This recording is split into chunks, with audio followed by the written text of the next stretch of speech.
Welcome to Tuesday Review. I'm Nathan, as always, joined by Callum, Jason, and Alan. How you going, guys? Yeah, not too bad. Good. Today we're talking about Nope and aliens in general and UFOs. UFOs in the media. And this is very hot probably right now, actually. this is probably one of our favorite, or guess, Yeah. favorite extracurricular topics to talk about. It is just amongst ourselves. And it is very, very tangential, I think. I'm looking at you, Callum, because I think, like I said, it's a warning already. You know, there's going to be tangents. There's going to be weird discussions. Well, as we discussed, Touch on conspiracies. Look, this is our favorite big red button when we're bored. Aliens, UFOs. Yeah. Like, there's just so much to talk about. as we discussed last episode, We're just going with the flow. Yeah, go with the flow. And one of the big things we always talk about is conspiracy theories and aliens and The Reptilians. good kind. the good kind of, the fun kind of conspiracy, not like the dangerous right. We're not here Yeah, to we're talk. not going to storm a pizza parlor. We're not talking about. We're not talking With a about. gun. We're not talking about the We're just gonna talk about how- energy department clearance codes and such. We're just going to talk about how Zuck is a lizard man and the Queen is sucking the youth out of people. She's been alive for like 300 years. You know, I think that's valid. So we're starting with adrenochrome. Okay, no. Not that kind of conspiracy, all right? Not that kind of Yeah, conspiracy. just good old fashioned Bigfoot. That's it. That's what we're about. What happened to Atlantis? Whether or man? not he Yeah, exists. I just love the that. fun stuff. I love that Futurama episode where they talk about whether or like it's a documentary on Bigfoot, whether or not he exists. And so like these forests are important to Bigfoot if he exists. Well, if there's not, then they're not. Like the whole thing was like speculating whether like everything had a caveat Yeah. of whether or not Bigfoot existed. Yeah. So it's like, let's take care of these forests so Bigfoot can prosper in the future, or let's not in case he isn't. Yeah. But, I Cover don't all know. your bases. Conspiracy theories have become like a dirty word now. Conspiracy theory is like a dirty Yeah, word. because it's been co-opted by Because right the wing alt-right, nutjobs. yeah. yeah, the whole Donald Trump ruined conspiracy theories. He Let's did. just go and say it. Yeah, It- so there he was a- he unlocked a compartment in people's minds. It's the alt right brain Co-opted it. is very susceptible to Any and all conspiracy And- theories. It's not discerning, which is the problem. yeah. So before Donald Trump announced his candidacy for president of the United States, there were a few websites which were conspiracy theory minded, but it was things like talking about the Mothman from Point Pleasant, Men in Yeah. Black, secret underground Atlantis, railroads, the pyramids, the classics. Yeah. the fun stuff, like a hidden This- pyramid under yeah. Alaska, under the ice and stuff, like stuff that makes your imagination start to Yeah. run. But now, if you go onto these same websites, it's all Hunter Biden's laptop. It's all this type of stuff that QAnon Trump, of course, is Yeah. still the president as he legally won the last the deep election. state, and, yeah. and it's a complete nightmare to navigate. But we're not going to talk about Um, any of that. no. But we're talking about good old fashioned aliens today, Yeah. in general, and with our review, which is going to be like the centerpiece for our broad discussion. Yeah, it'll start as a review, and then where it ends up, no one knows. That's it. But look, first, Callum was telling me something on the way here about the Eaters and some other. Oh no, sort of- okay, yeah. You want to do that first? Yeah, let's because this is like juicy stuff. Yeah. So for listeners, this is a story. This is a story I read on It Twitter. may or may not be fiction, as everything we're going to talk about tonight. Actually, I should put a disclaimer. That's a disclaimer I always make in real life, as Nathan, Alan, and James will attest.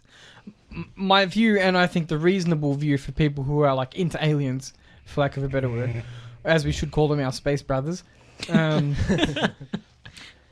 I believe the craft are real, as in there are things tracked on military radar and seen potentially by people in isolated areas which exist. Yeah.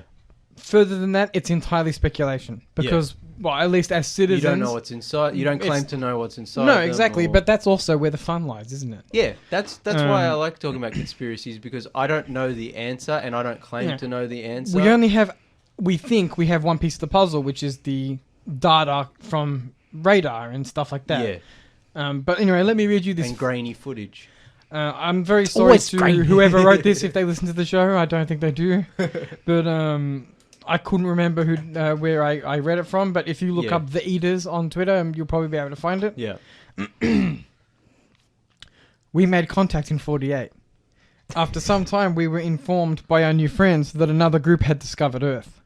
They are on their way. They are very advanced. We have no hope of stopping them ourselves. However, they have evolved to reproduce by biting the heads off of other creatures and using the remaining body to incubate their young. The good news is it will still take them about 100 years to get here, and our new friends can teach us how to defend ourselves. We just have to give up all our nukes in return. There are trap. Then two more new friends showed up in the early and late 50s. Friends 2 claimed that Friend 1 is actually working with the Eaters and are here to disarm us so we have no nukes and fatten us up, like in the movie WALL-E. But Friend 2 can actually help defend us from both. All we need to do is allow them to quietly abduct a small number of humans each year to help us defeat the Eaters by making us dangerous for them to consume. Friend 3 arrived in the late 50s. Claims they are both fooling us. There is no way to stop the Eaters. The only option is for them to show us how to evolve to a point where our consciousness can be uploaded, so there will be no food for the Eaters once they arrive. So it's basically just, think like a robotic city type idea. Excuse me, I haven't read out loud at length for quite some time. We have no way of knowing who is being truthful. The Eaters will be here in about 28 years at the time of this post was made. Okay. And each presidential administration has decided on their own to partner with Friend 1, 2, or 3, causing vast changes in policy and resource allocation. Reagan liked Friend number 1, Clinton and Obama Friend number 2, Kennedy inherited Friend number 2, etc. And we need to pick one and stick with it soon, or there won't be any time for us after the other friend. Won't be time for any other than the friends to help us. I'm sorry, I butchered that, but it's awkwardly worded.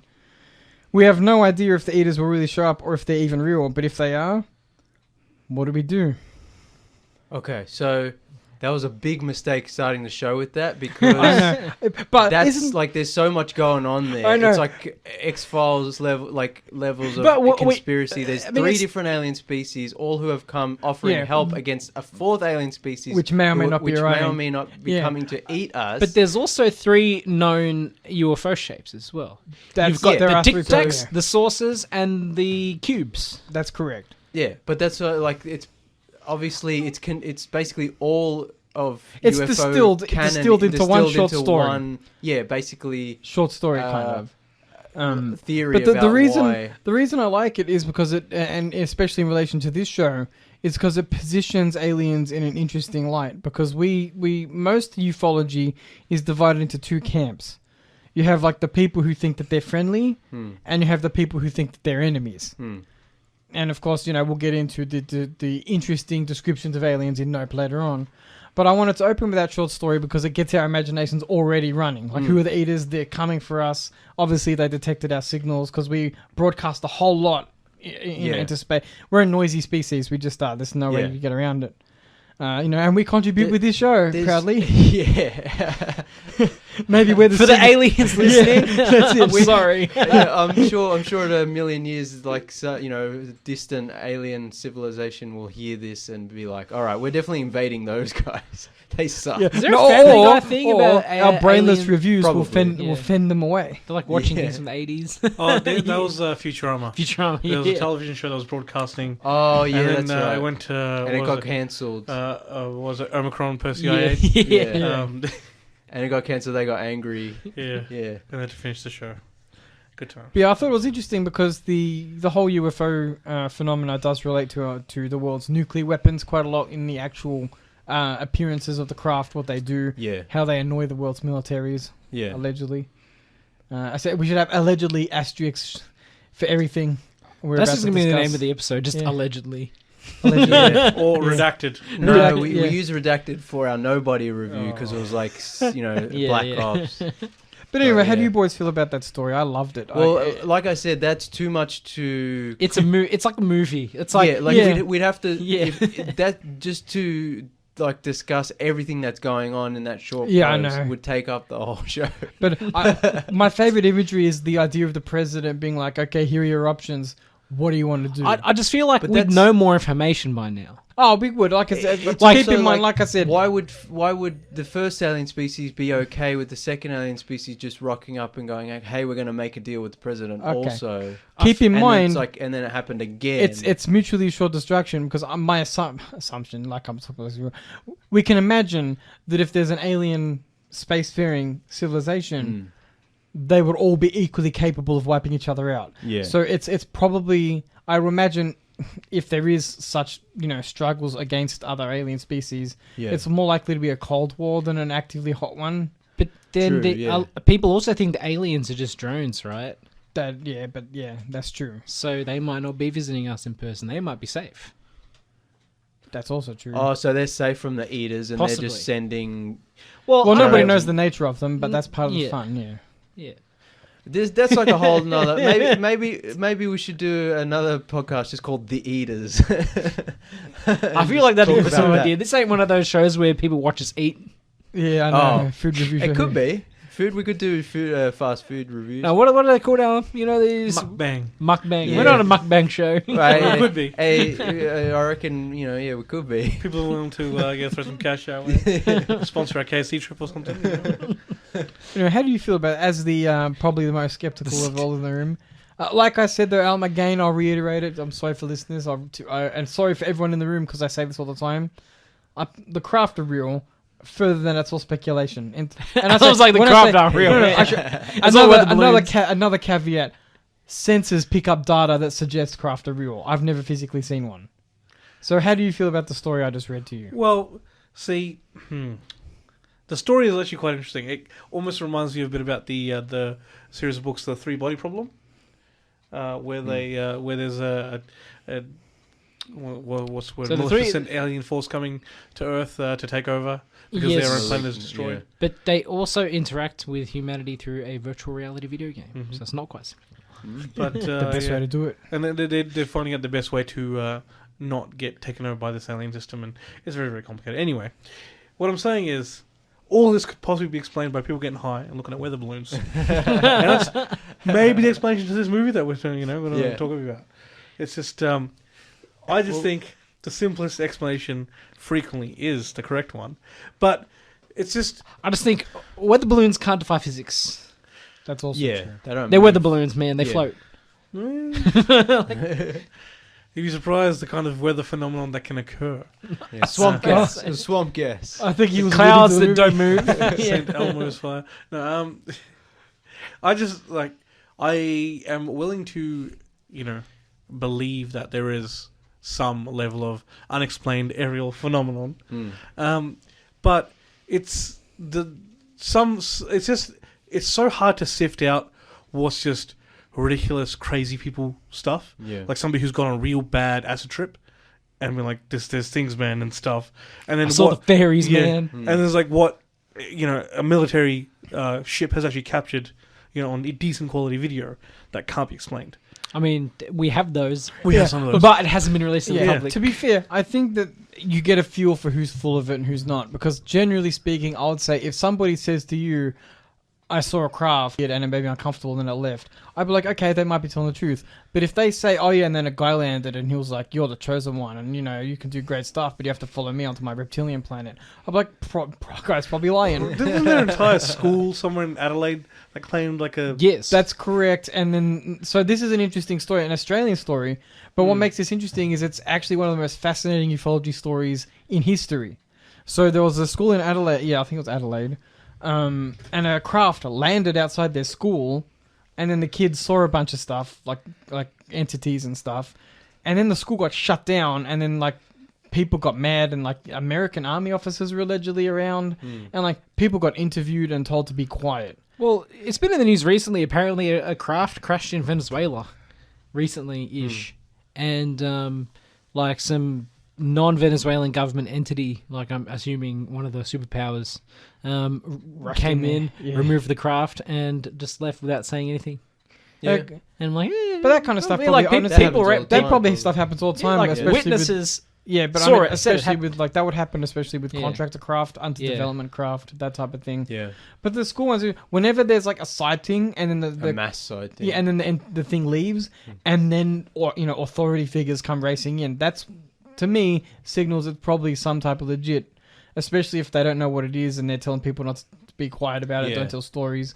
Because especially if it's like there's an Australian town where something similar happened, and it was near an American base. Is that the one that happened in Adelaide? I believe that's somewhere in the Northern Territory Yeah. where they got all the satellites and stuff. Yeah, there was a sighting up in the Northern Territory, and this woman who saw it, physically saw it. She was told to be quiet and never say anything, and then she was intimidated and stuff.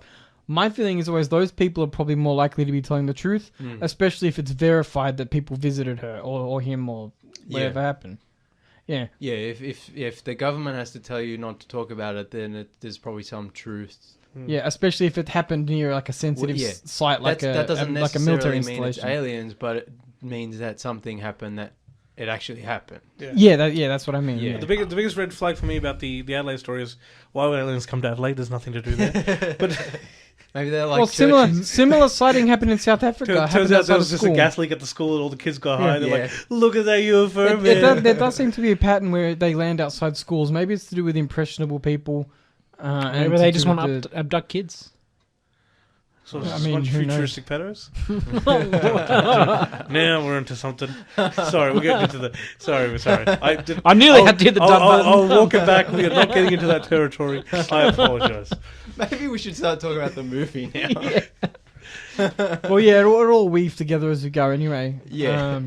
So this week we're reviewing Nope by the maestro himself, Jordan Peele, the horror aficionado. We talked about it. We've talked about it before. How like there are certain filmmakers where it's like I don't care what their movie is about. I don't care, what it's called. Like take my money. I'm gonna see it. If that man's behind the camera, I'm Yeah. already there. That's So it. Nope, for me personally, Nope was probably my most maybe except for a couple of movies coming out later in the year. Nope was probably Yeah. my most anticipated movie of this year. Yeah, more than a Marvel film. I mean, I'm sure Marvel films are never your, really that your most anticipated is probably what, Oppenheimer That's next year. next year. Okay, Yeah. when Christopher Nolan actually drops a nuke. Yeah. Yeah, and then aliens come because of the nuclear activity. Sorry. So, a filmmaker catching aliens it could be related to what we're talking about tonight. Yeah, Are we going to see it in real life? Well, if it, I was going to say, if Tom Cruise ever makes a UFO movie, is he going to summon real aliens? But anyway, Well, what were we sometimes talking about? No, Most Jordan Peele. anticipated movie of the year, except for a couple coming out later in Yeah. the year. I saw it twice in a row. Went with some other friends, and then I went with you guys last night. And I have a couple of issues with it, which we'll discuss. But for me personally, I thought it was great. I really enjoyed it. One thing I really enjoyed about it is that it felt like a real movie. yeah. And what I mean by that is we've talked before about like movies as content. Yeah, How yeah, they're yeah. just churning stuff out, got to have stuff for the streaming service. Got to have, got to get the algorithm, got to get the most tweets, Yeah. things like Marvel movies, like they feel like content, like It's the next one to tide you It's- over until the yeah, next one. It's yeah. interesting you said that. And- Have you read much of the trivia for Nope? for Nope, yeah. I liked a piece in the trivia where Jordan Peele said he wrote this movie at a point in his life when he was worried about the future of cinema and he wanted to make a That's spectacle the point I was movie. trying Yeah. to make is for the last couple of years with COVID, it was just like, what's the movie that saves, Tenet was supposed to be the movie that saves cinemas, and then it ended up being like Top Gun Maverick. But Top Gun Maverick even felt like a real movie. Like you could feel like they were passionate about making that movie. And it's the same with Nope. Nope, like Jordan Peele had an idea. Yeah. He got to make this film, and it was just nice to see a movie at the movies that I Yeah. was just like, oh, this is what Filmed a movie on real feels like. locations. Yeah, Yeah, with on IMAX cameras, like. I suppose but that's the difference. Everything- Regardless of that, even if it was shot on an iPhone, like it was Yeah. just nice to have a movie where it's just like, oh, okay, this is an actual movie and not a product, not a piece of content. yeah, exactly. You know what I mean? That's A one-off, self-contained idea. Yeah, I mean, for me, what I loved was like with Top Gun Maverick, it was filmed on in actual places. yeah, they're practical. And I'm like, it was just so nice to see sprawling landscapes that I knew were real. yeah, Whereas, like, sometimes you don't know what's real. Like, I mean, I've probably talked about the show. The entire bar scene in Black Widow was entirely green screened. yeah. And I was like, oh my God, like, is everything green screen We'll now? talk about it. Yeah, But yeah, my point is, like, it was so great to see people in actual places. Yeah. There were real horses there. Real horses, you know what I mean? It was No, like yeah. real interaction Yeah. in a real place with but real not just people. that, but yeah, just the overarching. But yeah, even the You narrative. hit all the nice yeah, bits. the narrative, like just it It felt was a like classic film. Kinda. Yeah, I'm not even saying that. I'm just saying like you go see a Marvel movie, you go, oh yeah, that was fun, but it's a piece of content in a larger Yeah. algorithm-driven Yeah. machine. Yeah, this, yeah, This yeah. felt like, oh, a filmmaker wanted to make a movie and he got Yeah. to make it. Isn't that cool? Yeah. This is what a movie's supposed to be like. Because I suppose with the other franchises, it's like, okay, what haven't we done? What do we need to do so we can make the sequel to Yeah. those movies? Yeah. Yeah, they're setting up pieces along on a board. Yeah. So yeah, it was just nice to have that. Should we? I guess. Like, I mean, the full movie's spoilers, about, obviously. I mean, here's the thing though, right? Before we get into spoilers, is if you're familiar with Jordan Peele's previous two movies, Get Out and Us, there is elements of it that can be spoiled. A lot of time we talk about a movie and we're like, yeah, spoilers, who cares? Yeah. Because at the end of the day, if you watch the movie, we're not going to ruin it. But I feel like there are elements of Nope where if we talk about it, it's not going to be as good when you watch it because you're spoiled. That's also Yeah. true. So before we get into that, I just want to talk about, our general feelings towards it and, what it's about and stuff. But again, like, this show, it's not really a normal review show anymore, Yeah. whether it ever was. But it's just like, if you haven't seen his previous two films, do yourself a favor. Yeah. And if you haven't seen Nope, do yourself a favor. Yeah. It's worth checking out. I mean, his other films are arguably a little bit better than Nope anyway. So it's like, Well, yeah, I think I definitely think Get Out's still his best movie. yeah, There are parts of Nope that I like more than Us. they might be But- tight. Maybe, Yeah, they but might be- Us, I think overall, I think maybe I liked it just as much. Yeah. It's hard to. But it's like you always say when I talk about a director I'm starting to get interested in. You always say watch them from their beginning so you can see how they evolve. Yeah, I mean, I mean, obviously, and of course he only has 3 films, so yeah, I mean, yeah. easy to catch up. You Yeah, can do it, you obviously can do it a day. in that case, it's easy. Sometimes if a filmmaker has many Where do I start with films over Fellini, decades- James? Yeah. Wait, so he didn't have a creative role in Key and Peele? We're talking filmmaking. Hey, it's still. Did they do I'm talking horror about his movies. cinema. Yeah. Did they do horror skits? Oh yeah, they would have done. Yeah, yeah. They quality stuff, alright. I'm just No, Key and Peele's great. Yeah. That's and Mad TV before that. Like, Jordan Peele's got a long career even before his films, but the way he reinvented himself, if Yeah. you want to use that Or word, as a transitioned. filmmaker, yeah. And Get Out, like, I loved Get Out when that came out, and that was such a huge deal. And now he's continuing that trend of being a singular filmmaker who I am very interested in seeing what he does next. Yeah. And, his new movie just came out. I don't care what his next movie's called. I don't We're care down. when Yeah. like, I'm down. I'll be. He's there. excited for it. Like, I'm excited too. Yeah. I So- said to, I'm sorry to interrupt, James. After No, the it's film, I was talking to you about how it's great that he has such energy because he's not like he started his career in comedy, like you just Yeah. said. So he didn't have that phase where he's a young filmmaker just trying to make his mark. Like he took a different entry into Hollywood, if you will. And so, but it's still great that he's. After this film was released, he was doing an interview, and he said he's already, looking at his ideas for his next film. Yeah. And I said to James how great it is that he still has such creative energy moving him forward.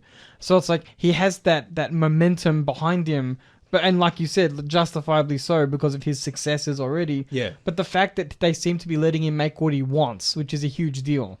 Whereas most Yeah. filmmakers don't really get that. I think Get Out was such a big hit that it allowed him to get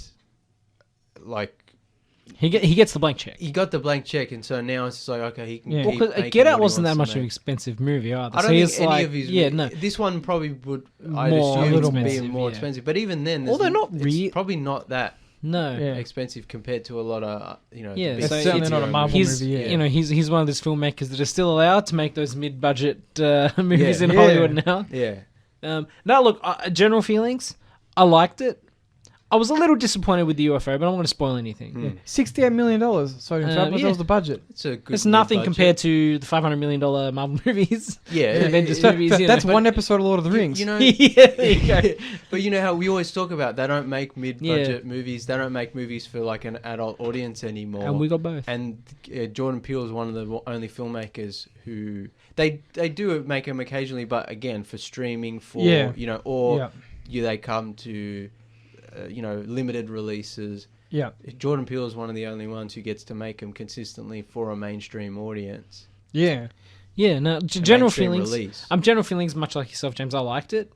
For me, I feel like it's better than Us, but not as good as Get Out. Yeah. That's how I feel. I thought it was quite good. I liked it. It was a good time. I like the Asian cowboy whole thing they got going on. Yeah, We need more Steven Asian Yeun's- cowboys. Yeah, Stephen Yeun's so we need great. more representation of the Asian cowboy because they existed in droves. No, they No, did. it's a real thing. Yeah. Like I'm being completely serious. Yeah. It's like it happened. I heard Jesse. I think I was in the trivia. I think Jesse Plemons was originally supposed to play that role, which I think would have been amazing. But Stephen Yeun's so freaking good, so it's a good trade-off. Yeah. No, I like the whole cowboy aesthetic. I like a good western every now and again. Actually this movie. Not only is it a kind of horror movie, a thriller, and it's got the UFO element. It's also kind of a cool like horse riding western. Yeah. It's kind of a western it's more western than it's not.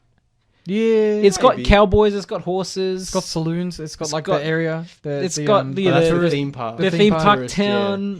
Yeah. They put on the whole kind of western, Yeah. I guess, themed Get up. act for the audience. It's got and cowboy hats. It's got cowboy hats. It's got cool cowboy jackets. Yeah. It's It's got I like dusty it. trails. That's right. Yeah. that's it. I like a good Fair western. enough. Yeah. Callum, your No, thoughts? I liked it. So I should say asterisk that all of his movies are amazing. Yeah. I do think Nope is his weakest. That's fair enough. But that still being said, it was a great film. We'll get into my specific reasons for not liking it when we've all had our initial say, and then we can Not like start parts to of it. yeah, we can start to dissect things Yeah, a bit yeah. more.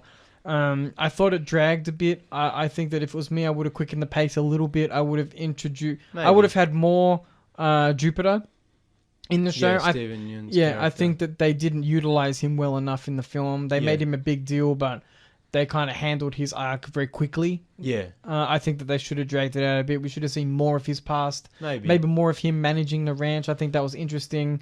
I think then it becomes a different movie. I would have. Yeah, I know. Yeah. Yeah, I would have liked to think see that- more stuff about the cameras and them maybe Yeah. blurring out with the UF, like Skinwalker Ranch style stuff, because some of the issues they talk about in the think- film are not related to, inspired by Skinwalker Yeah. Ranch. Cameras not working when creatures yeah. are around, and Well, sensors not working correctly. That Yeah. I would like more that the technical side You of things. couldn't pay me enough to go to Skinwalker Ranch. I mean, actually, no, you could. I just have to get my house exercised when I get home. Yeah, you Yeah. don't want. get Yeah, no. followed. You don't by want the something, yeah. hitchhiker problem. That's Yeah. right. But I think one thing I loved about Nope is that Jordan Peele takes all of the mythology of UFOs yeah, and he like puts it all into one kind of Once- horror, yeah, movie. yeah. He does. And yeah, that was really cool, especially for people like us who are into the mythology. Yeah. Well, I was saying to James after the film, I don't know. He obviously has a passing knowledge of the topic as a whole, like the basics of it. I don't know how deep he went into the rabbit hole with this thing, Yeah. but it was really interesting as somebody who does keep up to date with this kind of drama and the community and the people involved in the events. And because if you listen to the show, you might be aware that there's currently a disclosure process underway with the American government and blah blah blah blah, whole real world drama stuff. But it's interesting to see that some of the characters seem to represent a certain way of looking at the topic. Like, not to say that they're representations of real people, but it's like someone looks at this topic with a capitalistic mindset, someone just wants to know the truth, someone wants to see the hard data. And so I think that there's an interesting way of looking at this film where it looks at the UFO subject as a microcosm of the larger world in which we live. Steven Yeun's character's more interested in just making money out Yeah, of it and selling and- tickets. as is the I showman. think all the characters except for maybe the cinematographer Yeah. are in it for the money. And the which cinematographer's the older one who, he wants the impossible shot, which is like a lot of he's the in it for older... the art A lot of the it. older people in ufology, they just want to know the answers. Much Yeah. like as when I'm 7 think- years old, yeah. I don't care about the money. Just give me the knowledge. Yeah. That being said, that is not a verified way of looking at the film. I just thought it was interesting. That's an interpretation that I think's valid, but Yeah, I yeah. think That's me projecting onto Yeah. the film. But I'm Yeah. just saying it's interesting that you can deconstruct it in that way. there's a lot going on in this movie, like Get Out and Us. Yeah, he's a layered Yeah, director, which is what he's makes him so He's powerful. like a lot of setting things up for boating, and a lot of like themes and different things going on. Yeah. And, what does this represent and what does that? and not in even any cryptic Lynchian way. Yeah. Just in a kind of just like His other movies have definitely had, we'll say, social messages or themes around them. Yeah, I and couldn't so does figure. this. I couldn't figure it out. What, Oh, we'll get to that in spoilers. Don't Yeah. worry. Anyway, No. that's my take. Alan, how did you feel about the film? I overall enjoyed the film. Unfortunately, I've not seen Us, so I've only seen Get Out, Out, yeah. and Nope. Oh, I definitely, personally, for me, Get Out is definitely the better movie. Get Us, yeah. But- so we'll good. we'll watch Us. Yeah, yeah, Us is pretty cool. awesome. Yeah. Yeah, but this has got a different feel for me. I certainly had my issues with the movie, with certain characters and kind of their motivations. I really enjoyed overall Stephen Ewan's Jupiter, Yeah. but I feel like they need to provide more of a solid grounding for who he was in the present.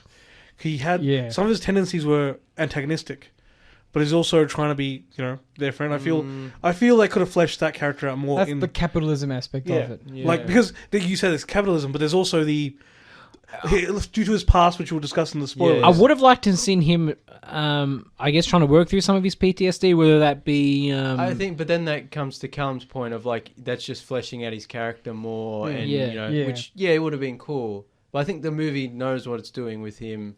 Yeah, In a certain I just think way. it was a wasted But opportunity. Yeah, I think all the characters could have used another scene here or there. Like Yeah. even the cinematographer, I was just like, I would have liked one more scene earlier with him.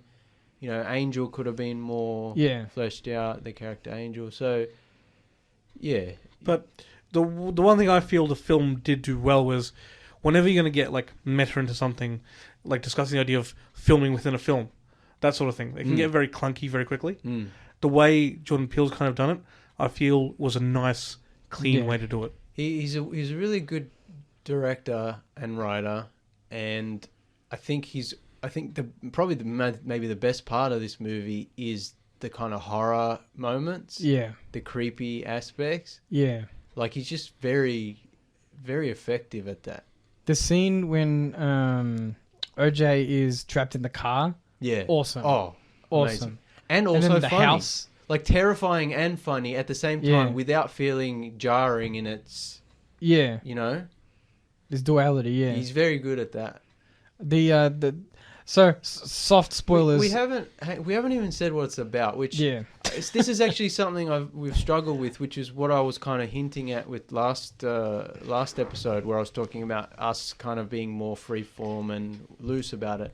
It's just like we have to provide so much context for the listeners because we're not sure if they've seen the film, we're not sure if they're ever going to watch it, if they don't want to be spoiled, Yeah. whatever. And it's just like we just want to talk about it. We don't care about providing context, but we're trying to present a product to listeners, and so we kind of have to talk about it. But we've been going for half an hour and we haven't even talked about what the movie is about. And it's just like, well, at this point, is there even a... No, it's about point cowboys to and UFOs. The audience should know that by but, now if they're but that's listening. the thing. It's like... I don't know what the hell we're doing with this show. Okay, so if you read, I've seen some reviews for, like sometimes I'll look at reviews Yeah. on Rotten Tomatoes. They don't provide background context to movies. The implication is if you're reading a review for a film, No. or look, I'll be on. Okay, Yeah, there you've might probably be seen the trailer at the very there might be least. die-hard listeners of this show who listen to every episode no matter what. Mm. I doubt it. I think that most people who listen to this show, if Picked they listen by- at all, will look at what we're Yeah. actually talking about and then decide they want to listen. Yeah. So there's an implication that people are informed about what they're looking at. Yeah. Most people look at reviews as a type of echo chamber. They want something to reinforce a view they're probably going to hold anyway. Yeah. So like when I look at reviews, I'm always looking for ones that agree with my opinion. I don't know Yeah. about you guys. I but- look at reviews after I've seen the movie. yeah, me which too. I think people... I'll see some dude from like some newspaper in America, and he'll be like, "It stinks." I'm like, "Yeah, it did stink, buddy." It's like Eternals when we reviewed Eternals, Yeah. and everyone's like, "This movie sucks," and there's that one guy who's like, "I liked it, Yeah. contemplative, philosophical, one of the best movies Marvel's made." I'm like, "See, that Yeah. person, I that think- person gets it." I think in this instance you were wrong. Mm. Because I think that listeners, as I said, they would see when we, in the description when we upload the episode, or whatever, we're going to talk about Nope, right? They Yeah. know what we're going to talk about. People listening are more than capable of looking up a synopsis. No, true. They But know. I'm like, like at the start, we should have just said, "Hey, we're talking about Nope. It's about this, this, and this," But and it's- then I trailed feel- off. I feel Nope is also a more complicated film where if you try and do the synopsis... Especially if you No, no, didn't want to go no, into just- spoilers.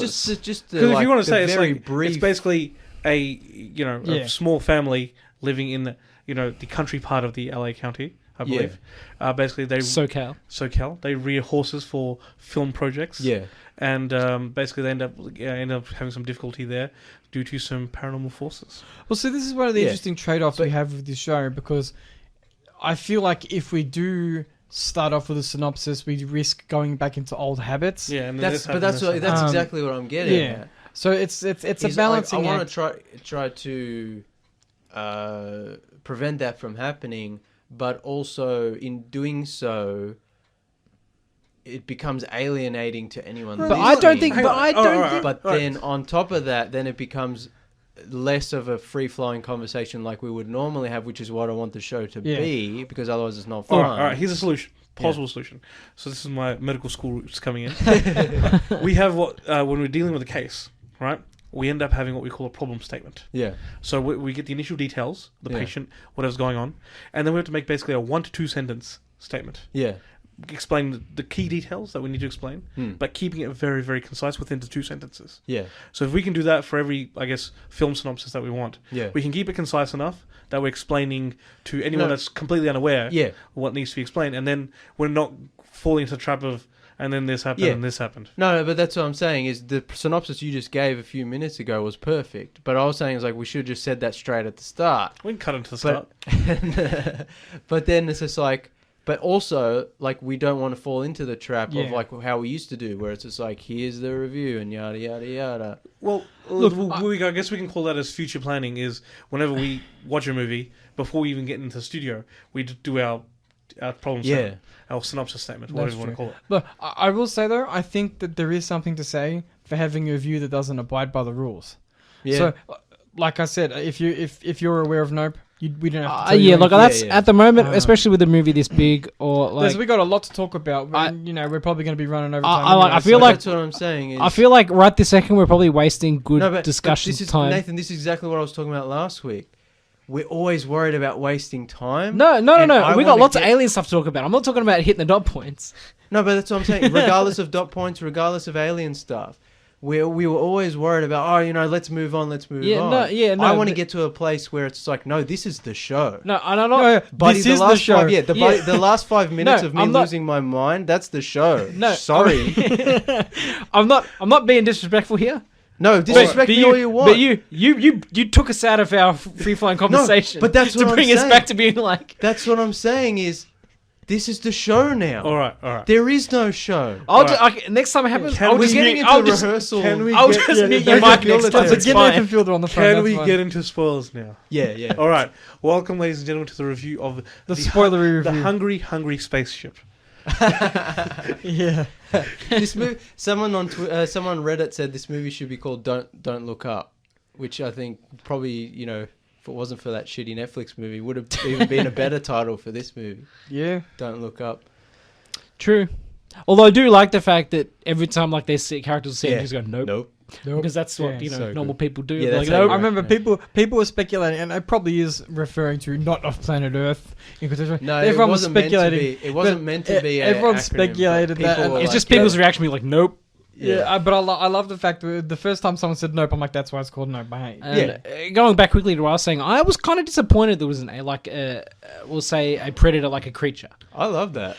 Like, it's different, but I'm like, but I wanted... Because as much as I would have loved the Greys to come out with the big eyes... It doesn't have to be grey. It's just like... I was kind of disappointed it turned into a jellyfish.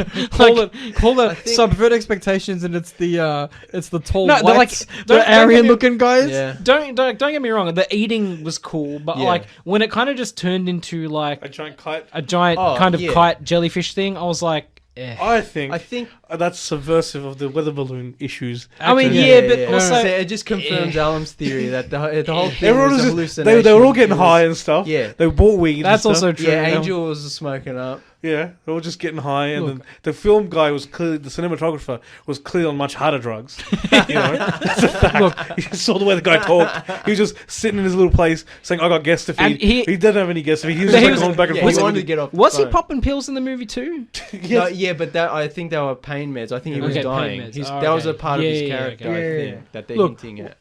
That's why he's just ran up the hill for no reason. I was like, that's dumb. But I think it's because he's dying and he wants to get the perfect shot Yeah. before he dies. I Yeah. still have problems with it, but it So makes sense. I can understand both sides of this argument because, like Nathan, I too was a little disappointed that we didn't get to see our little space brothers.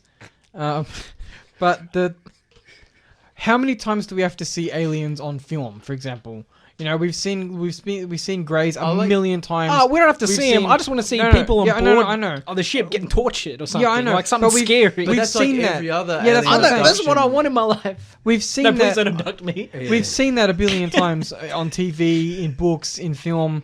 What makes this movie so interesting to me is that Jordan Peele brought us something new. Mm. Which you know, if you told me it's something new in ufology, I'd be like, yeah, I don't believe you. I've read every crazy book Yeah. under the sun. But the idea of the sources being organic is not new. Yeah. But it's new in that way. Nobody's ever suggested that the sources are themselves a physical that's entity. that's a UFO yeah. theory that they're actually the entity themselves. But, But I've never the eating seen it thing- in movie. I've never seen Yeah. it in a movie where they're just like, much less the actual animalistic side of that. Yeah. Because whenever anyone says it's, you know, people talk about it's a creature. biological organisms and Yeah. like the biological robots and stuff like that. They always talk about it from the sense of it has a skin-like property or it has like maybe a muscle thing, but we never see it in the sense of eating, consuming. It's a straight up animal. Yeah, it's Yeah. it's not an intelligent creature in the sense that human beings are intelligent. It Yeah. doesn't talk. It stalks. Yeah. And it eats and it hunts. It and behaves like it behaves like a wild animal, yeah. a predator. Yeah. And that's what I think was so unique.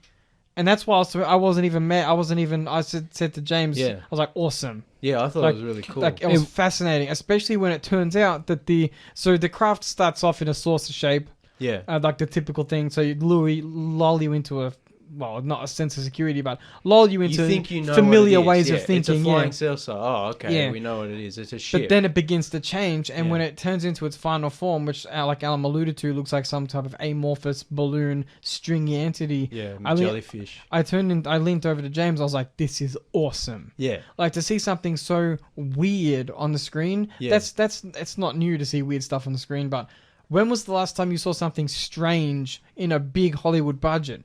I'm like, because I guarantee Yeah. some of the executives who saw this might be like, that looks dumb.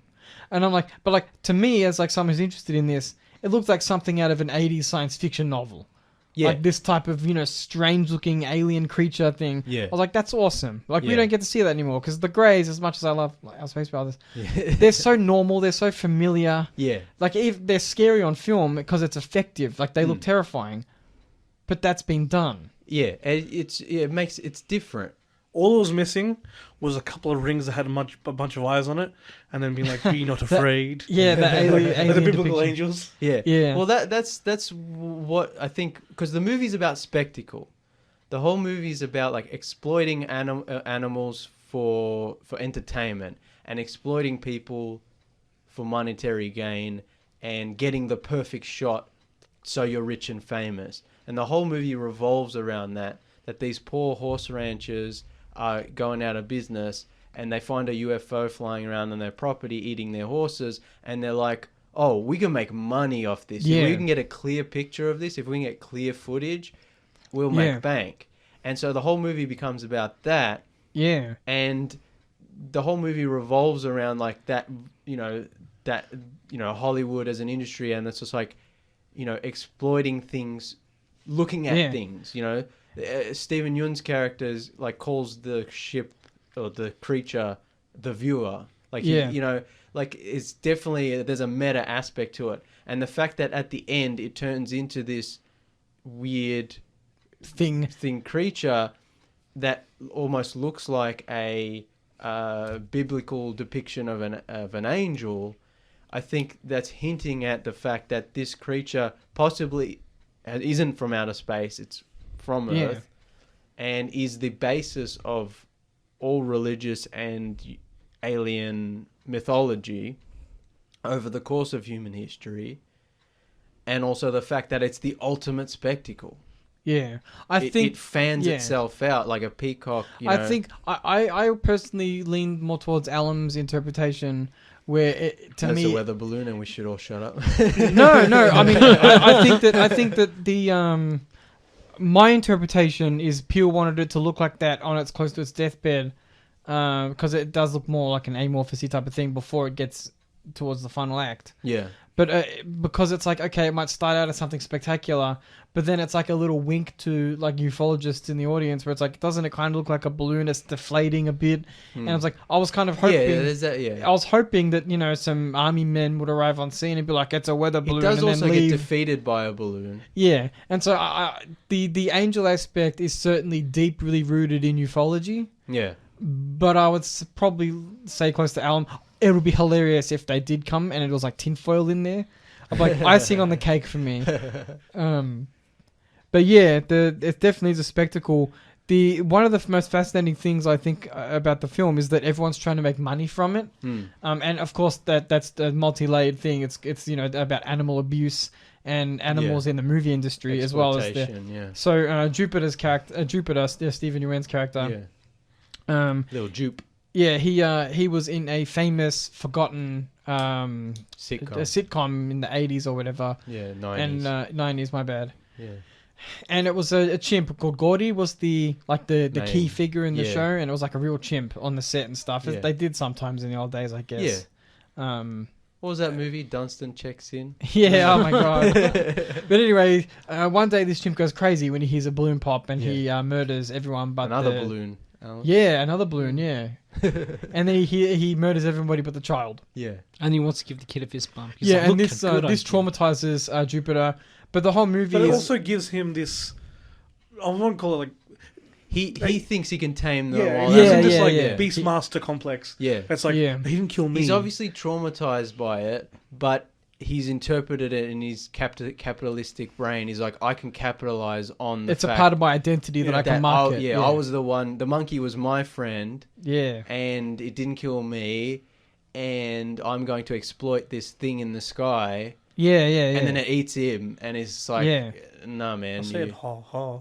Yeah, but it's this whole thing. There's also the scene at the start with the horses, and they're telling people, "Don't do this in front of the horse. Don't do it," Yeah, don't and look they in do the it eye, anyway. yeah. And it's like this idea of So respecting the animal. yeah, which is respecting. Daniel Kaluuya's whole character, because he trains the horses, and then he figures out that's not a ship, it's a creature. And The way it's it a moves over the predator. hills, yeah.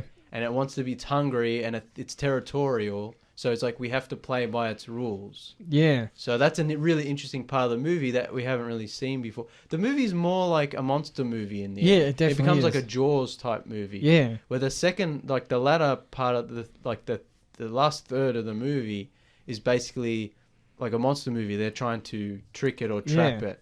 Which Yeah, I think is where it gets a bit messy, because I'm like, what was their plan? yeah. But the flip side of that animal conservation argument is, if you look at it from the ufology angle, is that everybody's trying to make a buck from it. Yeah. So it's just like, if you look in real life, like there are so many snake oil salesmen who's, I've got the only real picture of a UFO, but you got to give me $5,000, Yeah. or I can make you see aliens, but you got to pay $10,000 to come to my ranch, and Yeah. I'm the only one who can get them there. Yeah. You know, all kinds of people who are like the real thing. You know what I mean? It's like the wooden cross, the Christ on the cross pieces. It's like they used to sell in the Middle Ages. It's all the same thing. It's the snake oil salesman trying to make a buck, and that's what I thought was an interesting. The minute there's a craft, people are trying to make money from it. Yeah. That's the real truth of it. Because Because the people were the monsters the whole time. The Pretty alien much. was just trying to, Like, just a hungry, that's- spaceship. They wanted to eat stuff. Yeah. Nathan was It saying was just a earlier. victim in this. They blew it up. They blew up this poor spaceship animal. Yeah. But like Nathan was saying earlier, it's like, I didn't get the social message as much as Get Out and Us. And I'm like, that's the social message. It's the animal exploitation, protection. the capitalization Yeah. of not just animals, but of people as well. And like the Yeah. audience itself. I mean, And- just yesterday I saw a picture on my Twitter feed of two people at a water park in America, I think, standing on orcas. And I was like, SeaWorld. yeah, how is that still happening in 2022? Yeah. People are still doing that. Same with elephants. People still ride elephants. Right, At least the trainers get killed by orcas sometimes. Yeah, that's true. Yeah. No, it's true. They know what they're doing when they're Yeah. keeping these animals captive. Yeah. Power to them. Power to the orcas, I mean. Yeah. What do you think happens to the orca afterwards? Go straight to the Japanese sushi market.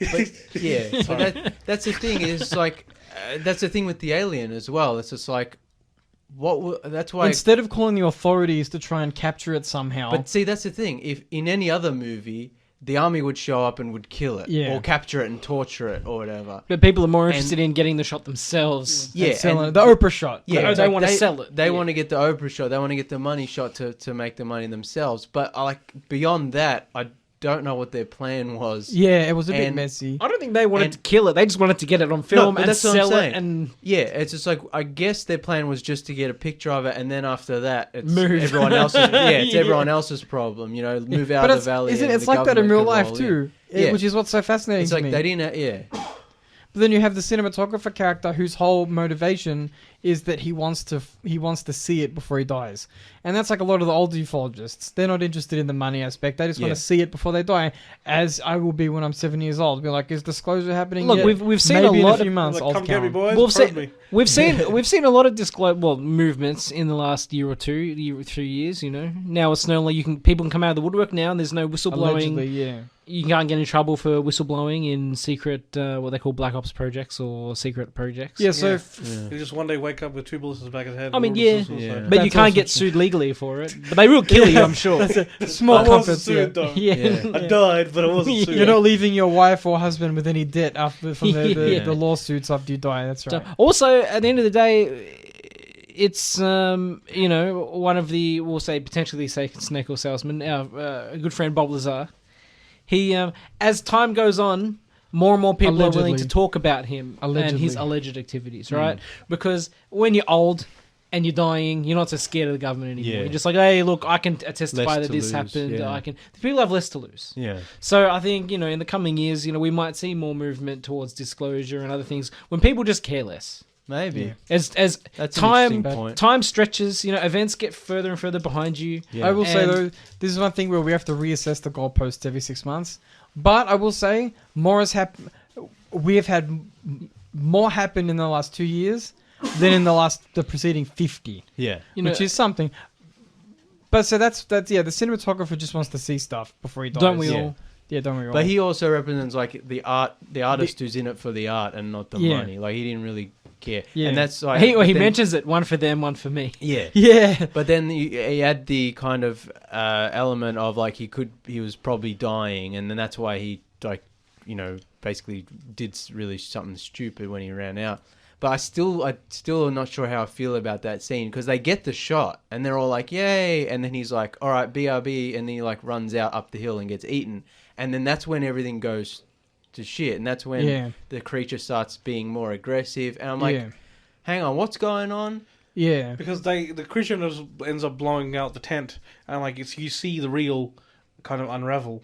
But only after he runs up. Yeah, and gets afterwards. eaten. Yeah. So that implies that the reel that they did have saved up Yeah. gets destroyed as well. Yeah, but like he got it on the big hand crank, the IMAX style camera that he was using, but then he decided to get the small camera and try to get a even better shot, I guess. Yeah, it was a Because dumb there's going to move. be magic hours. It was like one of the things. maybe it was you- a desperate move, whatever. I don't you know. it was something inserted into the script to provoke action, I guess. Maybe yeah. It was awkward. Yeah. And that's another thing. Like one thing, two things, two big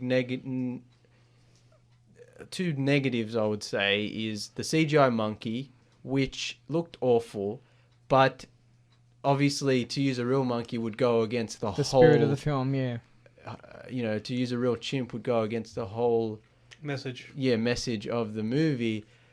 But it did not look good, and it took me out of that scene. I The feel- scene was If they It's just effective avoided showing and- the monkey's face, again, just a side It was shot. Keep more it blurry, obscured, obscured. Because And- the scenes where it is obscured, it's It was like, great, oh, that looks yeah. cool. It was great. It was good horror, in Yeah. my opinion. yeah, And that's probably one of the, excluding the monkey CG effects, yeah. that's probably one of the awesome It's parts still of a the movie. good scene, and Yeah. it like gets the point across. But every time the chimp, like you see it fully, it's like, ooh, that looks rough. And again, there's not the biggest budget movie in the world, and they obviously didn't want to use a real, and they don't even attempt to do practical effects anymore. Maybe that will cost too much, whatever. But it just, that was a weakness of the movie, I think. Yeah. I guess it also for me highlights. He's about to fist bump the monkey. Oh, sorry, the chimp, Yeah, and then they shoot it. Obviously, so he Yeah. kind of misses that chance as well. So maybe he's making up for it. He's like, this time This time I'm going to fist pump the sorcerer, I tell you, I swear. Like, he's actually going to make that connection properly Yeah. and be like, good Tame it, sorcerer or yeah. whatever you are. Yeah. Like, give it a pet. Jean Jacket. We should use his real name. Yeah. Good Jean Jacket. Nicoya. But Also, how many horses did he feed? Because he was buying horses from OJ's dad the well, entire he said time. he bought 10 from OJ. So who knows how many he had, from other people or Yeah. just on his own ranch. To make a profit, how much do you reckon he was charging per ticket? So it's like what, $1,000 per He's at horse? 11, or whatever? he's at 11.5 for the horse, right? For the horse, yeah. So is that to me 11,500? Yeah. Because those Yeah. are like big, obviously cool. Yeah. high quality horses. Yeah. Yeah. So I'm like, if he's sacrificing one every Friday, or whatever it is, or It'd once be a month. probably Well- $1,000 a ticket to see. Mind you, I do you don't know know. how many people will pay $1,000 a ticket to see a real UFO? Oh yeah. Oh yeah, once the word gets out, Yeah, he, it's he not a would have problem. had people lining up. Yeah. But I feel like for this was weeks. just the start of it. Yeah. Yeah, this is the preview show. Whereas he was obviously feeding the horses the entire time. Yeah, Trying to this is tame the them. first gain time a he was sense of gonna trust show with it. Yeah. They said it was the friends and family preview show. Yeah.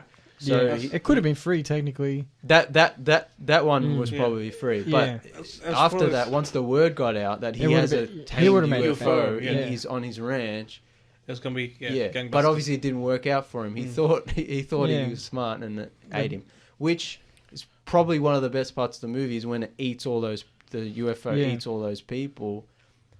But the horse survives. Yeah, lucky. But yeah, they're like, going up of the. Yeah, they're getting like you see the digestive tract or the whatever. Throat, yeah, and it's like they're getting digested and they're all covered in muck. And they're all screaming and they're Yeah. stuck in Well, I this. said one of the interesting things about this film is the sorcerer is like a creature from hell. Yeah, When it it like passes, sucks up. when it passes, yeah. you hear the screams of the dead from inside. Yeah, I'm like, it's that's awful. yeah, it's It's- horrific. It's some of the best horror I've So yeah, seen the in a sound while. design of this film is Oh, top notch, fantastic. absolutely top notch. Yeah.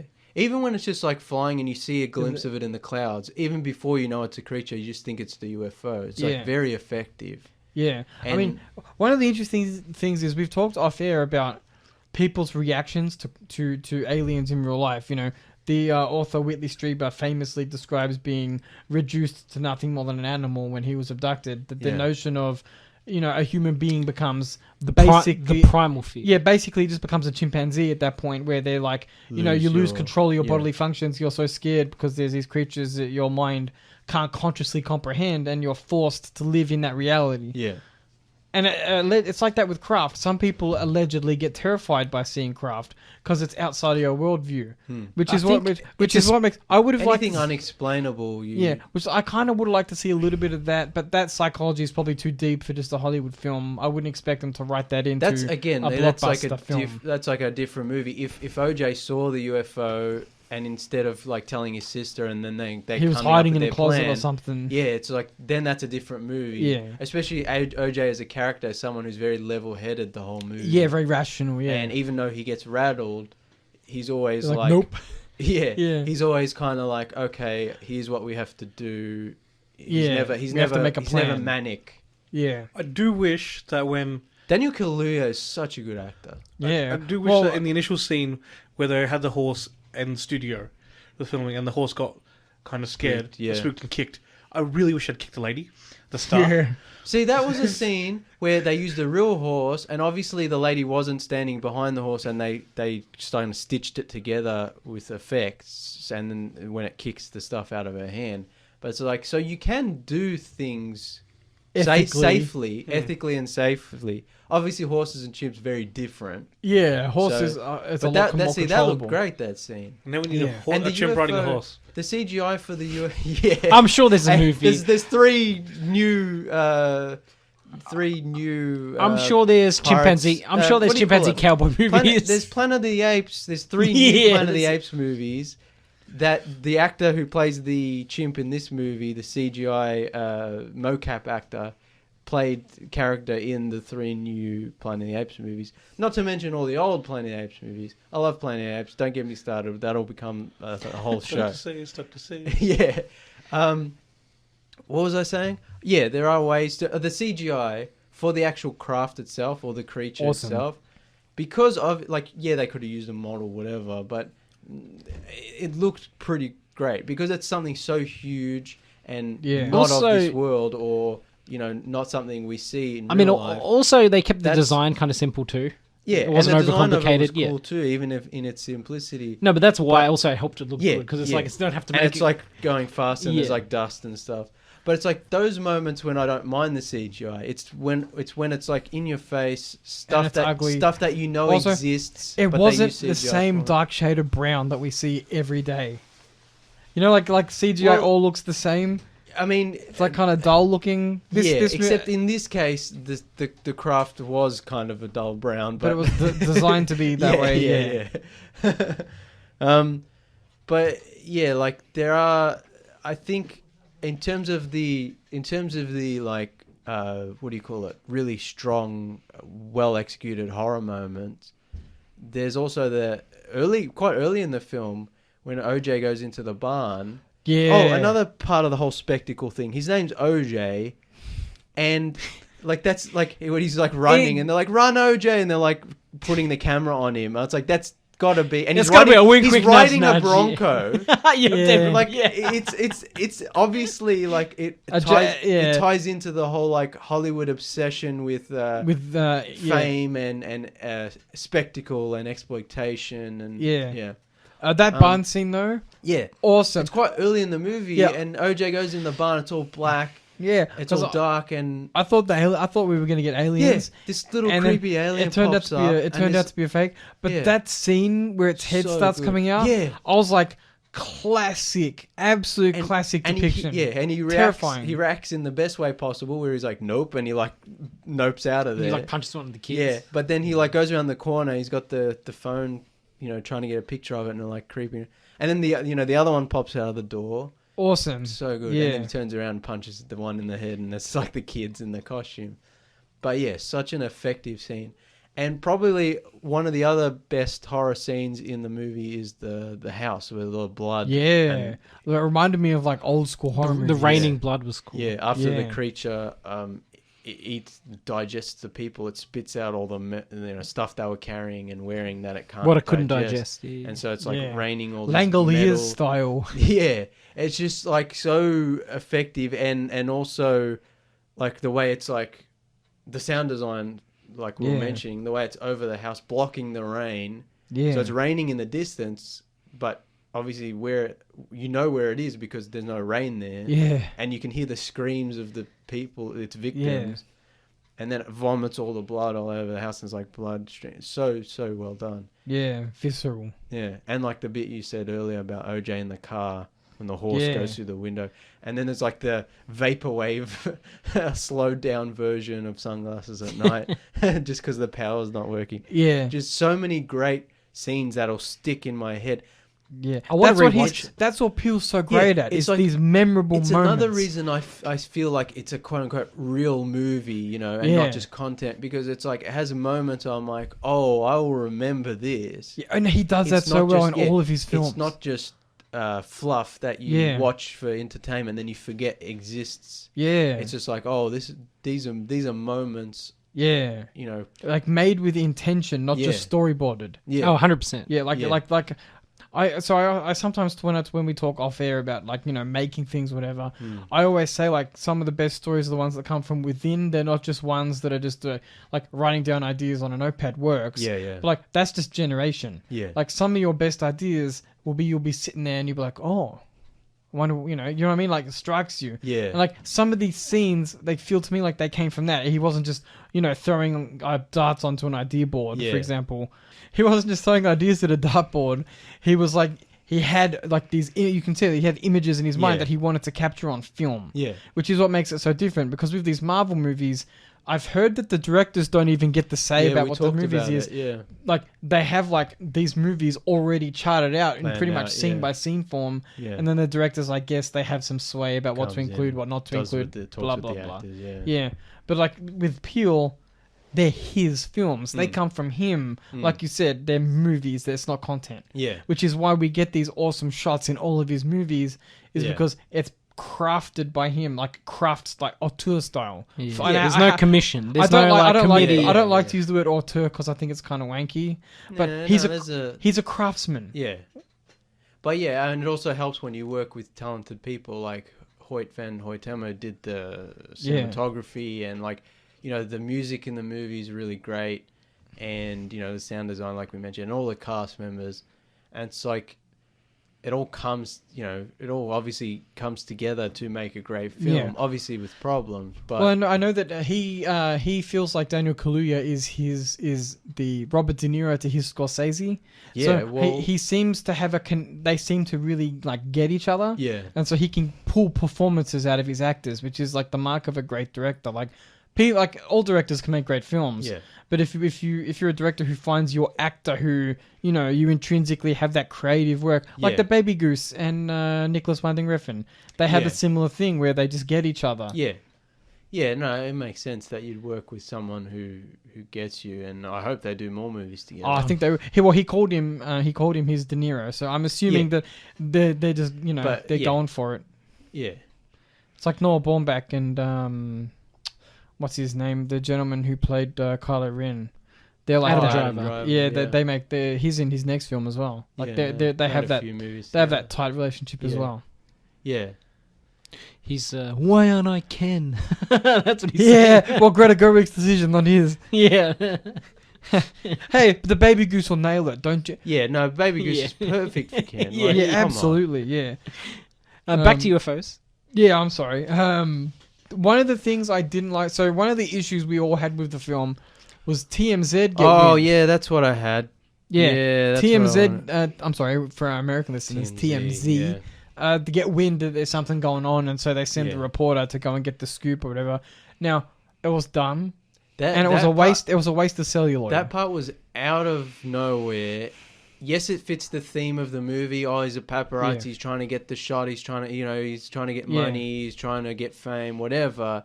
that but predatory view. Yeah, it came out of nowhere. He rocks up with a space helmet and a bloody Yeah. super black-looking- futuristic bike. And he's dressed in black. Yeah, and he's all like, "Oh, I'm gonna get," and it's just like, and he's so cartoonish. He's Yeah. a predator I'm like, too. Ooh. Yeah, and I'm like, this is out of a different movie. Yeah, Like Jordan, it was awkward. you know, we talked earlier about Jordan Peele's perfect balance between like the thriller horror elements and the humor. Yeah, This went full goofy, cartoonish. like I'm a paparazzi. I'm the TMZ. I'm gonna get the shot. yeah, Like stupid out of nowhere. because when you first see him, I got the impression that he was going to be some type of Man in Black character, some type of government Black Ops, agent yeah. guy, and he wasn't. And I was kind of disappointed because I feel like in all, you know, I mean, it's Jordan Peele's story. I'm not telling him what to write, but in these types of films, when you're dealing with alien intelligences and the Skinwalkers, it's loosely inspired by Skinwalker Ranch. Government agents have been all over Skinwalker Ranch. They're all over the subject itself. Yeah. I think that they were missing an element where the government comes in and tries to co-opt the creature for their own purpose. I think that was definitely a deliberate, yeah, you know, thing from Jordan Peele. It's like he didn't want it to be like other UFO movies where the government comes in or the Men in Black come in and say, oh, you know, and like the army cordons off the area and says, oh, it's just a gas leak, everyone, you know, toxic. What do you call it? Yeah. Spill. It's a Gas toxic leak. spill. Gas leak. It's a toxic Yeah. spill. Ignore all the things. Yeah. yeah. That's like a whole different movie. That's like become. But I think the paparazzi guy should have been set up a bit earlier. Once all those people at Jupe's ranch get abducted. And you do see news reports of like, oh, you know, all these missing disappearance. people. Yeah, There should have been maybe a couple of scenes like at the ranch of like cops just searching. No dialogue, just a couple of shots. Paparazzi going around, and then that paparazzi TMZ guy rocking up and asking questions. and being like, what's going on? At least that way you've got to set up. At least properly. you set that up. Or like we talked about off air, you know, after we saw the movie. They could have set him more up as like the crazy UFO guy who's like will do anything. I've been following this story for years. Yeah, and who's been snooping around for however long. He has pictures of cloud formations on his phone. yeah. Yeah. Like, Because that's one of the interesting things about this film we didn't talk about. The alien hides behind a permanent cloud formation. Yeah.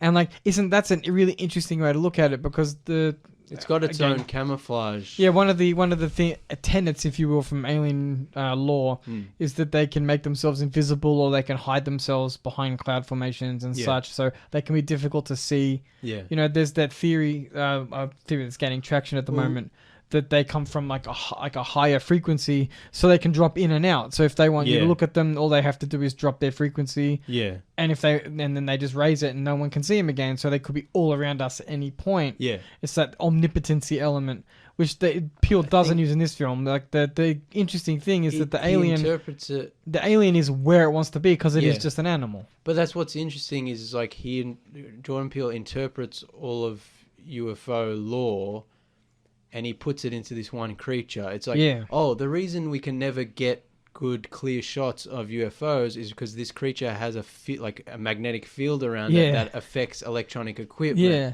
And you know, like allegedly real life. Yeah. Allegedly. And the reason you can't see it during the day is because it hides in a cloud. Yeah. And the reason people who see it don't report it is because if you look at it, it eats you. Yeah. Which they figure out at the end of the movie. If you don't look at it, then because it's just a dumb creature in a way. Like the way they defeat the creature is, or set up their plan to defeat the creature, is by having the wavy balloon guys. Yeah. And so it thinks it's looking at it like it's some type of dog or something. Yeah. Well, that's the thing. OJ like tricks it. He puts up his hood with reflectors on the back, so it looks like eyes, and so the creature to get it thinks, to chase him. Yeah. So that part of it's all really interesting, and the way he kind of interprets UFO lore into why it must this have been creature really is. hard to distill what elements to put in the film. I think once you have a set of rules, then it's kind of easier to figure out how things work. Because if you're just like, this as creature can James do said anything. before, it's a monster movie with the vein That's of also UFO true, around yeah. it. Yeah. He would have had didn't- the message or whatever you want to say first, and then he just would have wrapped ufology around it. But it's still a monster movie, Actually, so he couldn't it's go not- too far into It's kind of some of the UFO stuff because it's like a shark, as James said. Yeah, but he uses all of UFO lore. Yeah. But he combines it. But then he's like, it's not a ship, it's a It's interesting. monster. And it's kind of disingenuous to call it a science fiction movie because, like I said, it's like a monster horror film. No, it is science fiction because the monster is a monster, and It's the science, even if it's from ancient Earth. I didn't mean it in that sense. I meant it in the sense that it's not like you don't see alien tech, you don't see fancy kind of like Black Ops kind of stuff. Yeah, it's like like you said, it's like a monster's interpretation of aliens. Yeah. I think also the fact that the creature, in its final form, and it like kind of fans out and it becomes octopus-like, and there's a lot of, the cinematographer characters like watching octopus footage and. Oh yeah, I didn't pick that up. Yeah, and it's just like I think it's a deliberate, and octopus have ink camouflage, kind of like this has a cloud camouflage.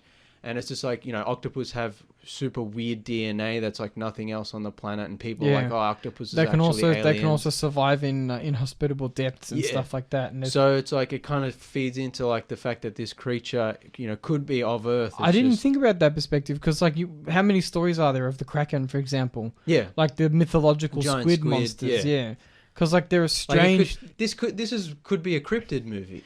That's exactly what I was going to say, because there's a lot of there are probably hundreds of species of creatures that live down in the depths of the ocean that we'll never be able to catalog because we physically can't get there ourselves.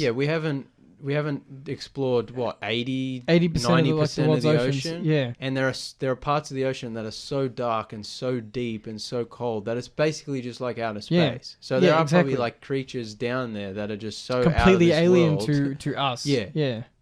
So I think that's what this creature is. That's also a part of ufology too. The idea that the USOs, as they're called in the terminology, the undersea objects or whatever, unknown undersea objects. Yeah. And they're captured all the time on radar. Like the submarines capture them all the time.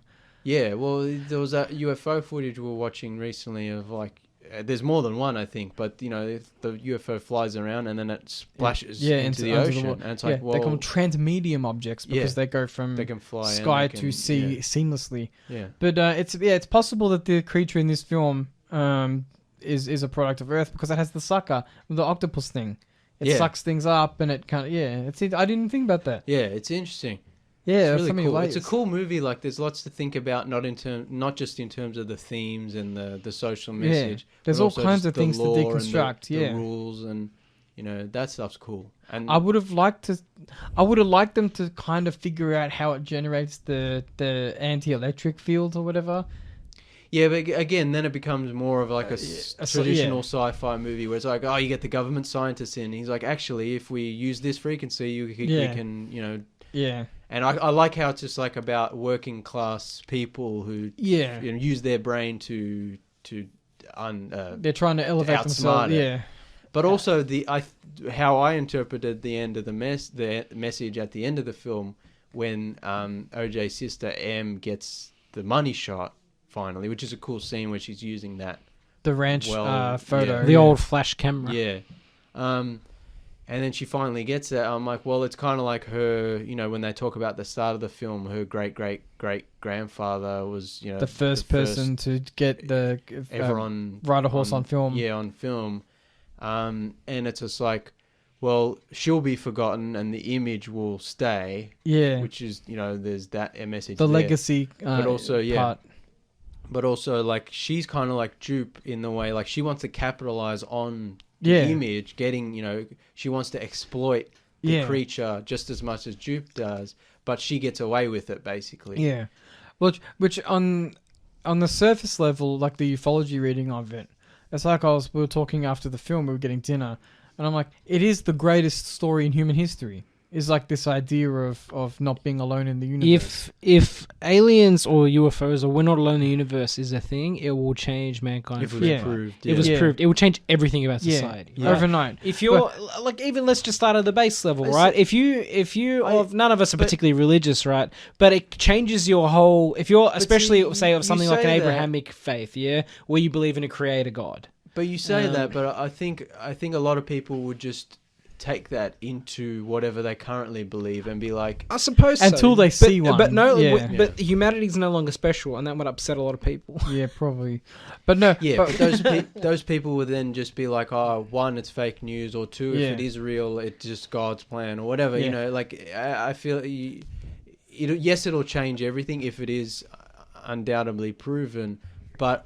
Or I released think to the public. you underestimate people's ability Apathy. to Oh, apathy. to mental gymnastics. Yeah, and then mental. Yeah, Actually, exactly. we should point out that it's A funny. lot of Like, people just won't care. the world was so fucked up a couple of years ago Yeah. that the New York Times broke the story that the American government was like, yeah, there's strange shit harassing our Navy ships, and everyone was like, yeah, bro, don't care. There's stuff going on right But now. that's the thing. Like, even with this movie, it's like if someone got crystal clear, 8K, undeniable like footage of an alien creature, because of special effects now, you'd just say, oh, that's fake or whatever. Yeah. But if the government or the president, came out and said, yes, there are aliens, here's one here, and one came out, still people would be like, no, because who does he vote for though? yeah, one because as we've seen over the last few years, reality doesn't matter anymore. Yeah. The Consensus reality has broken down. Like, alternate facts and all that dumb shit. Like, we live in a world where objective reality doesn't exist. And two, people are just so apathetic about everything. Yeah. And then you add the fact that there are these little green men. That's just too much for people to handle. Yeah. Well, there is. I think that the core message of the film, as you said, everyone's trying to capitalize on it. But think about it this way: you would be the first person to document the fact that you're not alone. You would go down in history that, like, you would be able to market it so well. But like, that's the reason why we're all obsessed. And when I say everyone. Probably every human being is at some level obsessed with the idea that we're not alone in the universe. Some people choose religion to contextualize that. Yeah. Some people look at UFOs. Some people read superhero comics. Superman himself is an alien. Like, it's this idea that there is something more. And it's not necessarily a religious thing. People don't like chaos, so they want an answer. They want a reason. They want a set of. Well, I mean, it's also a structure. There's also a really weird kind of comfort from knowing that there's aliens out there who are so advanced that they can do things we can't, because it gives us a kind of security blanket where it's like, well, it's too Security blanket. no, let me No, finish. They let could me- destroy us Yeah, in but a that's second. no, it's a let me finish two-pronged- my. Let me. Yeah, let- no, go on. if someone was to come to us in the studio right now and say, look, aliens are real, here's what they can do, I could say, cool, so technically speaking, there's a cure for cancer, I might be able to live Yeah. so long, I might be able to go and see planets that I've never seen before, Blade Runner style, like I'll be like up in space Yeah. seeing things that people wouldn't Star believe. Trek, yeah. That's what I mean by secure, like it's comforting for some people. Yeah. Maybe these It's- people have an unhealthy relationship with our current world. Yeah. But it is the greatest question, which is why it makes such great media. Yeah. Like that's why we love It's these both- stories. Yeah, it's both like comforting and terrifying. It's like, what if there are other people out there? What if there are other beings Yeah. out there? What if there? It's just like you can interpret it any way you interpret it any way you want. It could be, wow, that's so amazing, and it could also be, wow, that's terrifying. Yeah, Yeah. exactly. It's terrifying.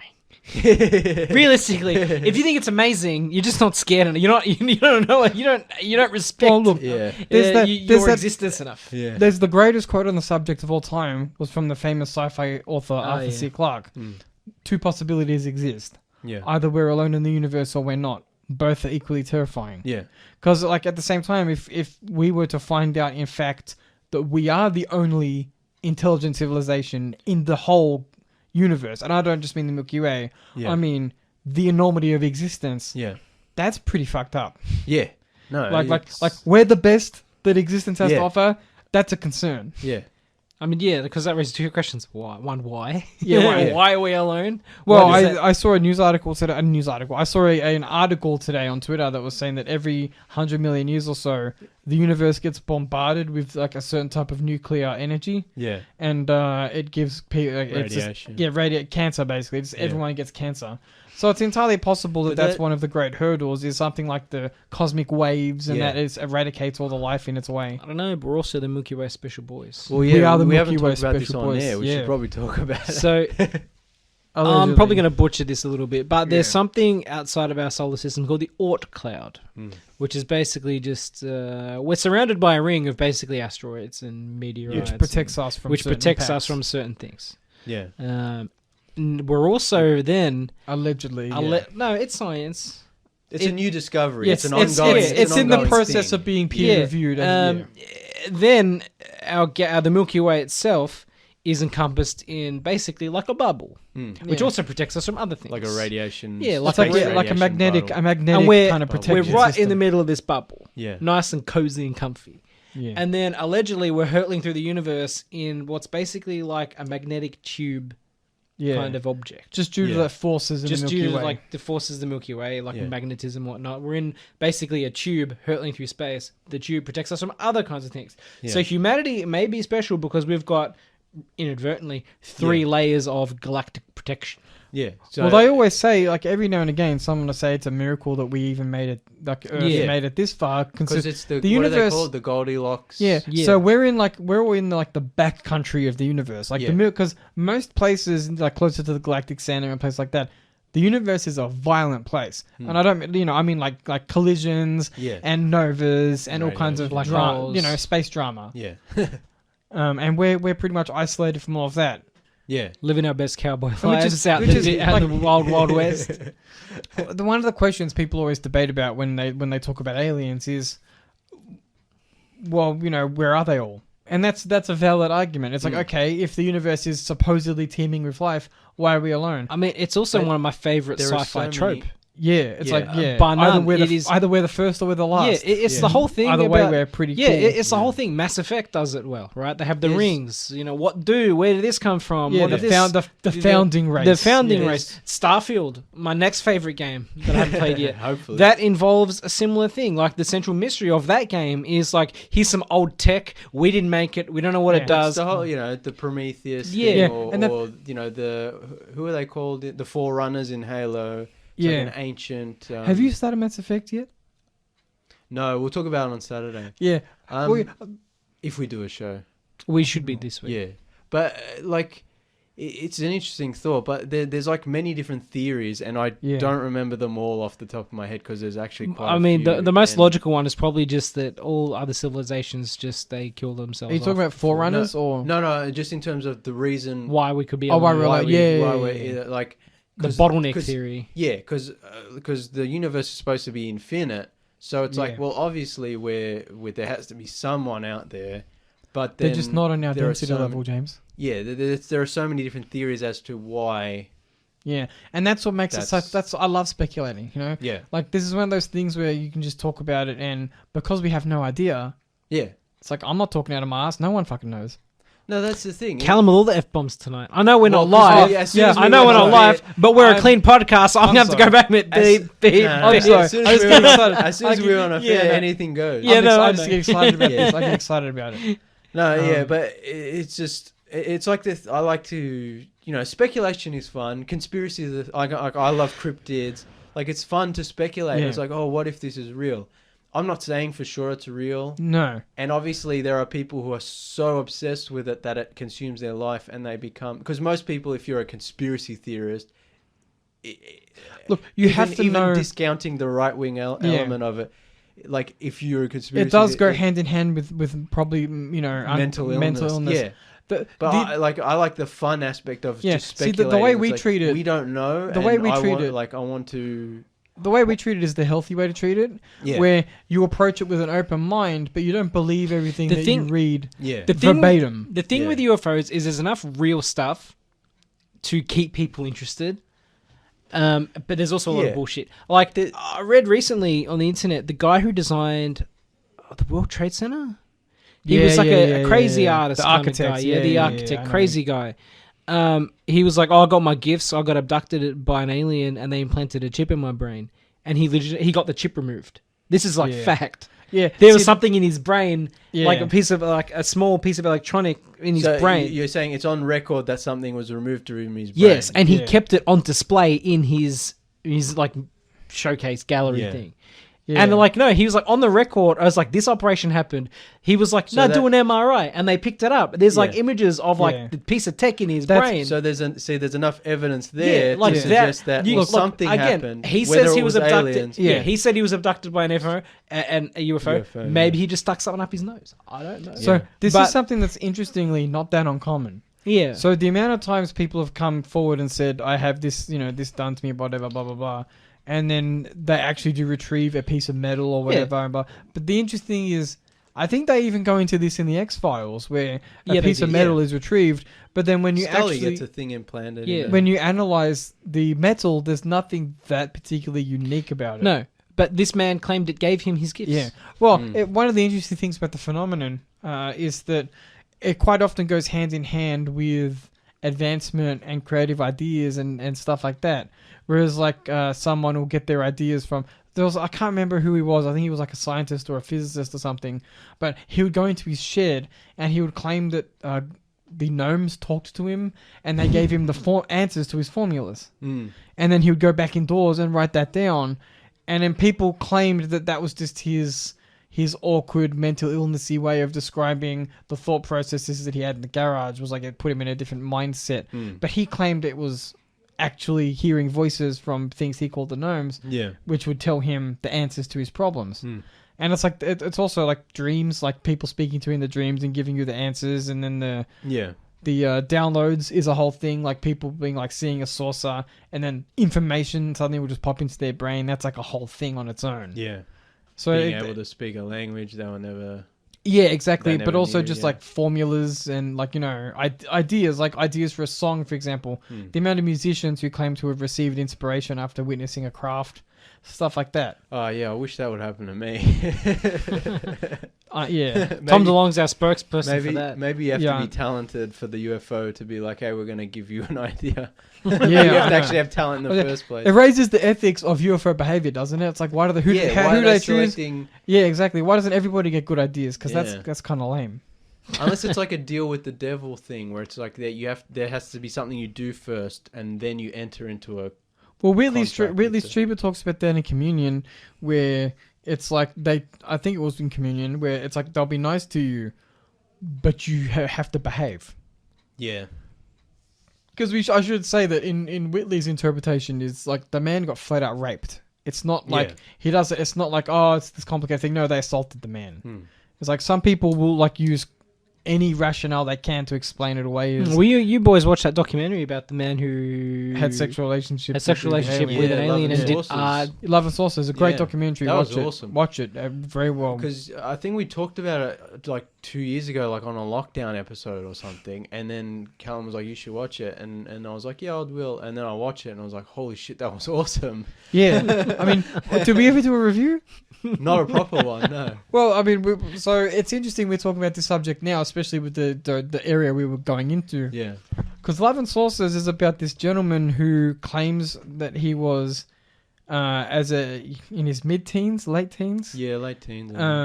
He had a sexual encounter with a grey alien in the lady. 60s, was it? But 70s? but the woman, it looked like a human woman, Yeah. but it had a grey alien head, but Yeah, it had the like big woman's black breasts. eyes, yeah.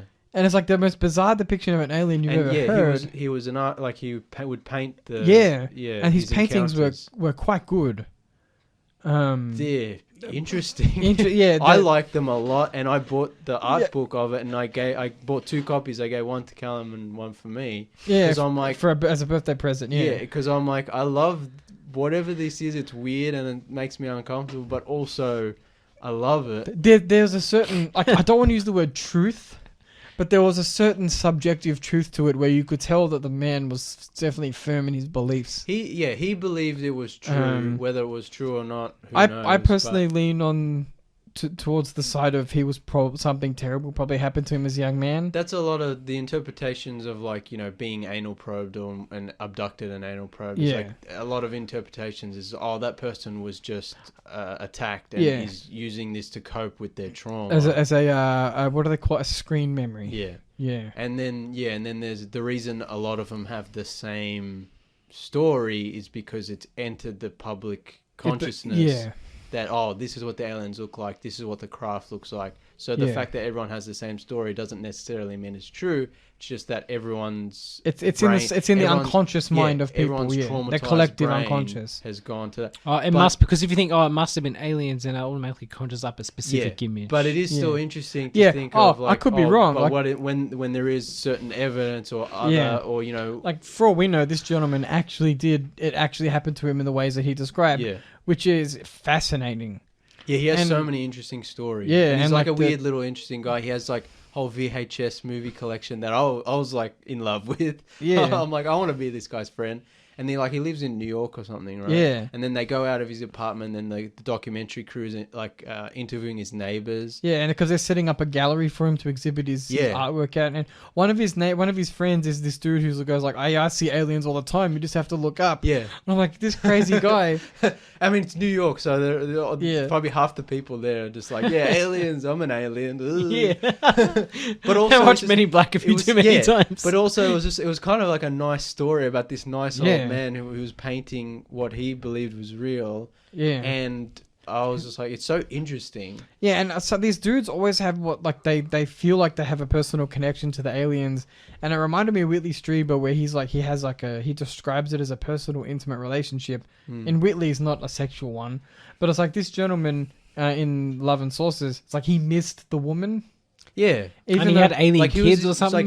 like she yeah, the took- hybrid program She took thing. his Yeah. virginity, and like he was like in love with her, and Yeah. then she had to go away, Yeah, and then and it's like she's terrifying to look at. yeah. But it's just and, Love is and Blind, she's I like- guess. It's like she had like a And a wig. The wig. It She had looked the like the wig. wig. Yeah. Yeah, I forgot. Love And- is Blind. And like by the end of it, I was like, he probably was raped or abused by his guardian or parent or whoever who was Yeah. living with, and this is what led to it. But I'm just like, it's so fascinating. Yeah, it's the type of story you don't hear It's also about. fascinating, because we're just talking about how we like the fun conspiracies and we don't like the dangerous ones, whatever. It's fun to think about on a psychological level. Yeah, Like, I don't like people who dismiss it. Like, that's not real. Bigfoot's not real. Aliens aren't real. I'm like, yeah, fair enough. If you don't believe that, Yeah. that's fine. I don't know if I believe it myself. yeah. But just to think of it, like, why do people obsess over this? Why did people see these things? Just on a psychological, mental Yeah, exploration. level. Yeah, That's interesting. Yeah. That's hard science. yeah, it is. Yeah. Well, it's one of those things that annoys me is when I once had an argument with Alan one time over when one of the videos was released by the Navy, and he goes, "It's a seagull," and I'm like, Oh yeah, that was dumb. "Yeah, no, but it's not just Alan. A lot of like one of the latest photos to come out is a famous photo that was taken 30 years ago, and it was supposed to be classified for a further 50 years. But one of the popular skeptics of the modern era, Mick West, he's like, it's a kite. Yeah. And then I'm like, and also people like, it's a It's reflection. always- yeah. And like people have deconstructed this photo using all kinds of software, and it's clearly an anomalous craft. That's not to say we know what it, that's not to say it's an alien craft, but it's not a kite. It's not a reflection. Like we've done the work. People always, I said to Alan when we're having this debate, like the problem is people think so highly of themselves and their analytical abilities that they think that they want to be right and they want to be safe. They want to feel comfortable and safe, and they don't want to. But it frustrates me when people like keyboard warriors, basically, like keyboard experts, think that they know more than all the classified radar data. They know more than the trained pilots who have to physically have got to be like a Maverick pilot. Your eyesight has to be 20/20. Like you can't have shit eyesight and be a pilot. So it's like to say to all of these people, it's just a bird, or you just saw another plane from a distance. But like, even if it was just a bird, that footage or that photo, you don't know for sure. So it's just like for you to just say, oh, it's a bird 100%. Yeah. But my feeling is at least listen to what the experts think. At least look at the data. Like everyone needs to come together, look at the available resources, and then come to a conclusion. And that's the thing that's getting me excited, because as you said before, in the last 3 years, we've had more advancement in this subject than the last 50, the previous 50. We've had the American government, or the whatever committee was, they got shown like what, a 26-minute high definition, 23-minute video, 23-minute high definition video from of 50 feet away, from 50 feet away, which is nothing. Well, if you lay a 5-foot person down on the floor, that's only 10 to them. 50 feet's nothing, right? So they've seen the craft, and all of them left being like, yeah, okay, I believe. So for context, it rattled people so much that the Republican Party and the Democratic Party of the Gang of Eight, or whatever they're called, came together to unanimously pass legislation to collect information on this, because they all, the minute you see it, you don't really have a choice. They were like, nope. You don't really, it's one of those things where if you're a person in a position of authority where you need to make decisions, when you see something that changes your worldview, you don't have the luxury of not believing in it. Because it's like, well, there it is. It's one of those things where they go behind closed doors and they're like, look, I'm sure a lot of these Democrat guys and Republican guys are probably work colleague friendly kind of behind closed doors, right? Well, especially when they're in committees and stuff like that. It's something we discussed. Committee members, maybe. With something we discussed where it's like the division now is so. Oh yeah, maybe insane. now okay, maybe But with the Trump era, maybe. But also a lot of these like rich politicians are all like in it for themselves, Career regardless politicians of, anyway, regardless of party. But for people so divided to both leave and be like, yeah, okay, fair enough. The evidence must be damning. Yeah, which is fascinating because during the live debate, the live hearing, they just denied everything, and I was like, that's super disappointing that they. I mean, I understand. It's like, what are you supposed to do if you've been told to deny, and you've been denying for 80 years? It's not an easy thing to suddenly come out and tell the public that, we were lying to you this whole time. It's like, if especially for people in charge, they want to keep some sort of credibility. And so even if they saw something that did change their mind, for them to come out and say, oh, UFOs are real, it would change the way people see them, and they can't risk that. Like if the president was an atheist, he couldn't even say it because half the country would freak out. So he always has to be like, yes, I go to church or whatever. One of my favorite, that's just an example. One of my favorite stories in like the whole ufology is when President Carter was president, he actually inquired about the origins or whatever, and it was at a time when allegedly the secrets weren't so tightly kept because they managed to get him some information, and he reads the information and he just starts crying, and he never talked about it ever again. He kept it to himself. So people asked him, and he just kind of looked off into the distance. Maybe he read the Eaters. Well, no, see, that's that thing. He's like, they're on their way. Keep in mind, that was probably we're too noisy. It's like a countdown. Keep in mind that story was fiction, but every great work of Possibly fiction has kernels of truth in it. Where let's just say you are the president, and because keep in mind that President Carter is a good Catholic boy, whatever, or Christian, whatever, however, he's a good religious man. Yeah.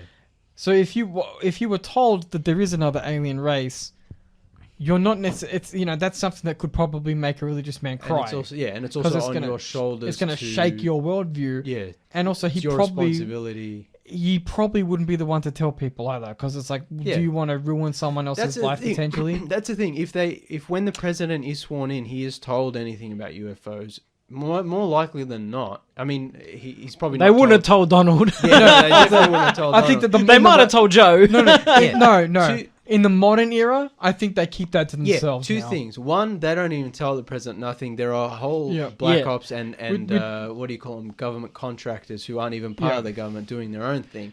But two, even if they did say, hey, Joe, come into the office. Here's all the proof we have of UFOs. He's not going to say anything to anyone because it's going to cause panic, it'll might even cause people in power to lose power, which obviously they don't want. They want to stay in power and they want to make money. So one of the coolest things one of the most interesting parts of Ross Coulthart's groundbreaking novel In Plain Sight is when he discusses why the secrecy is kept at all. Go on. He talks about how the government doesn't really have any say because at a certain time in the history of the cover-up, they decided that it was too risky to leave the cover-up to what were essentially temporary employees of the government, of which the president is one. Yeah. So they were like, what we're going to do is we're going to transfer everything to private companies, and that company's going to hold the contract, which we're just going to renew every year without fail. Yeah. And these things are termed unacknowledged special access programs, or colloquially black budget programs. And like it's all secretly funded. Nobody knows where the money goes. Nobody knows who the companies are. The people. And they don't answer to the government. Yeah. And one of the most famous stories, which is actually making news kind of now. Was the Wilson memo, which is to dumb it down a whole lot. One of the guys in charge at the Pentagon allegedly found out about one of these programs. He tried to get access to the program, and he was told to mind his business. Yeah. And so that just shows the kind of power that these corporations have, where they can just tell a government and the head of the Pentagon, the president, mind your business. You don't operate here. If I was the president, that'd shit me, and I'd be like, "Why don't I take my army, and just take over your goddamn warehouse? What are you gonna do about it?" They're technically illegal programs because they operate without oversight of the government, and they also operate potentially hazardous materials without having the correct permits to do so. But that's what I want to talk about is if you're a listener and you don't believe in UFOs, aliens and all that, just what Callum said then and removing the UFO alien element of it. Why do they need black projects? Terrifying. That's right. So that's the thing. The fact that there are these private organizations that can get government funding and just because that's the whole thing. Do whatever they want. Without aliens, why are there black projects? But what are they working? Even if aliens don't exist, but the whole thing is in why are they needed? Yeah, no, but that's one part of it. Saying, but then why are they needed? But why are they needed? Because they're doing shady stuff. They are. They're assassinating people. They're abducting people. They're poisoning. They're putting whatever. Yeah. And again, I'm not getting into dangerous alt-right stuff. That's what I'm just saying. There are these private contractors. So this traditional idea of the deep state, that's where this comes from. This idea that there are people who are not beholden to the government. Yeah. And oftentimes... That's the problem, is they're not beholden these to SAPs, these secret access programs, or whatever they're called, the unacknowledged special access programs, my mistake, special access programs, they often have top secret security clearances. So security clearances so dark that it's very difficult to obtain one even at the highest levels of government. Yeah. Because you have to be read into them. So if you let's just say you find out about one, you have to, and you call up some guy who knows about it, whatever. To even get a foot in the door, you have to be officially read into the program, and the government doesn't decide that. It's whoever's running the program decides it. Yeah. And so they get full carte blanche to reject anybody they want. Yeah. The problem is this notion of the deep state, which is in reality is just black programs doing whatever they wanted with kind of legal basis in the sense that they're funded by the government. But a lot of what they do probably does break the law in all kinds of different ways because we have no idea what they do. No. but they do whatever they want because they have this carte blanche. But it's been co-opted by the alt-right, and now everyone's exactly. like, oh, That's well, why the deep state is the Democrats and Hillary Clinton. And pizza. but no, the Like, the traditional idea is that it's these people who are not beholden to the government, who the government funds every year with the $1 trillion defense budgets. That's why I always hesitate, and I have to add the qualifier of like, I'm not saying, oh, there's a deep state, but I'm saying there are shady organizations that are on paper. I wouldn't call them a deep state because they don't make government decisions. Yeah, maybe. But you know what I mean. But you know, essentially, there's stuff that's been there's a black military. There's stuff that's been revealed to the public. So you can only imagine what we haven't seen yet. One of the best saps of all time. It happened with Trump. When Trump got elected and everyone was like, there's all this Russia information that's on the surface, that's easily accessible to the public. What's under the surface that they're not telling us? Yeah, mind-blowing. Yeah, I know. Well, I mean, SAPs, so I should say, the reason we know SAPs have some crazy stuff going on is because the CIA psychic spy program, whether you believe it had fruit or not. That was a SAP that operated. It was a secure program, and they did psychic stuff. The Man Who Stared at Goats kind of stuff. The Joe McGonagall story in Ghost One, all that. That wasn't like your basic above ground operation. That was like classified stuff. And so they were already doing weird stuff under this umbrella of unacknowledged stuff. Yeah. So who's to say what they're doing now? Who knows? Yeah. Like that's why it's so easy for us to say aliens are probably reverse engineering is probably in these black programs because that's where they do it because you're not going to have anyone ruin it for you by like a Democrat an elected official, Democrat or Republican, isn't going to be like, give me my slice of that pie. I'm going to tell everybody. He'd get 2 bullets in the back. He or she would get 2 bullets in the back of the head if they did. And then whoever is contracted doesn't legally exist and blah blah blah blah. It's all very James Bond style probably. Yeah. And a lot of these things probably don't even know about each other, so they're like, so that one of the big core things that Bob Lazar talks about, and more than Bob Lazar, lots of compartmentalized. Is that the reason that allegedly they have trouble getting the crafts working, is because only the top people know all of the pieces of the puzzle. So you have all of these compartmentalized blocks of scientists working on propulsion. One will be working on the materials, one will be working on the engine, one will be working on whatever part of the craft or idea behind the craft. But because they can't talk to each other and no one's seen the full craft, they can't make all the pieces work, which is what allegedly is the issue. And it's further complicated. It means if they whistleblow or whatever, then it's not really going to reveal anything because it's like, oh, you were just working on the windshield of the craft. And it's just like, well, we don't know what if there is a craft. It's further complicated by the idea that there are multiple craft in multiple countries. So you have all of these people from around the world who might have different ideas, different parts of the puzzle, but not only are the scientists in America can't even talk to each other, they have no idea that the Chinese scientists might be working on something else and have a formula that they need access to. Also doesn't help that really all the intelligence agencies around the world are also kind of at war with each other all the time. Oh yeah, 100%. We're friendly. We're friendly with all these other countries, but it's like the intelligence agencies. It's all fair game. It's all fair game. Yeah. Back to what you're saying, we're talking about stuff that's grounded in reality. December last year, Dr. Gary Nolan, a professor of pathology at Stanford, who's published more than 300 research articles and holds himself 40 US medical patents. Allegedly, he's a Nobel laureate at the moment. Yeah, well, he got asked by the Department of Defense in America to look at 100 soldiers who have been injured by the craft. Who've been injured by unexplained craft. They all had the same brain damage. Radiation stuff and all kind of in separate events. So they all had the same damage, which is similar to white matter disease, which is normally affects people with multiple sclerosis and other kinds of image. Big, as he describes it, it's a big white blob or multiple white blobs scattered throughout the MRI. It's essentially dead tissue where the immune system has attacked the brain. That's probably the closest thing you could come to if you want to look at a snapshot of any one of these individuals. You can quickly see that there's something wrong. Approximately 100 patients, mostly defense or government personnel or people working in the aerospace industry, were affected. Yeah, and that's one of the things I talk about when I say that there is evidence that the craft are real. So when you get all the radar data and stuff like that, but then there are the physical impacts it has on human beings, like people who go to Skinwalker Ranch and they get sick, or like earlier in the episode I used the term hitchhiker effect, which is when if you come into contact with some of these beings, you don't stop having anomalous experiences when you leave.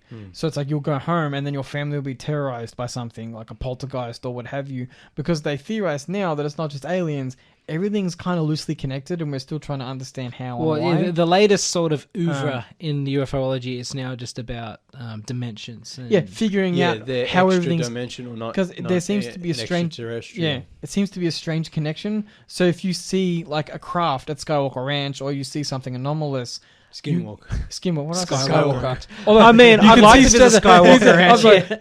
like, sorry, George Lucas. I'm sure there are stuff... I wouldn't be disappointed if I accidentally walked up to Skywalker Ranch. Could you imagine? Expecting aliens, I'd be like, well, I mean, I might get some. Weren't expecting those aliens. Yeah, I know. I know these ones. I knew you didn't forget about the Twi'leks, George. You know, someone should make an edit of Nope, where the creature is flying, and instead of the screams, it's just the Cantina band song. Oh, that'd be hilarious. But yeah, it follows you. Allegedly, it follows you. This happened to reputable people. They got terrorized by That's it. what I mean. There's enough smoke. We don't know how big the fire is, but there's enough smoke that there has to be some fire.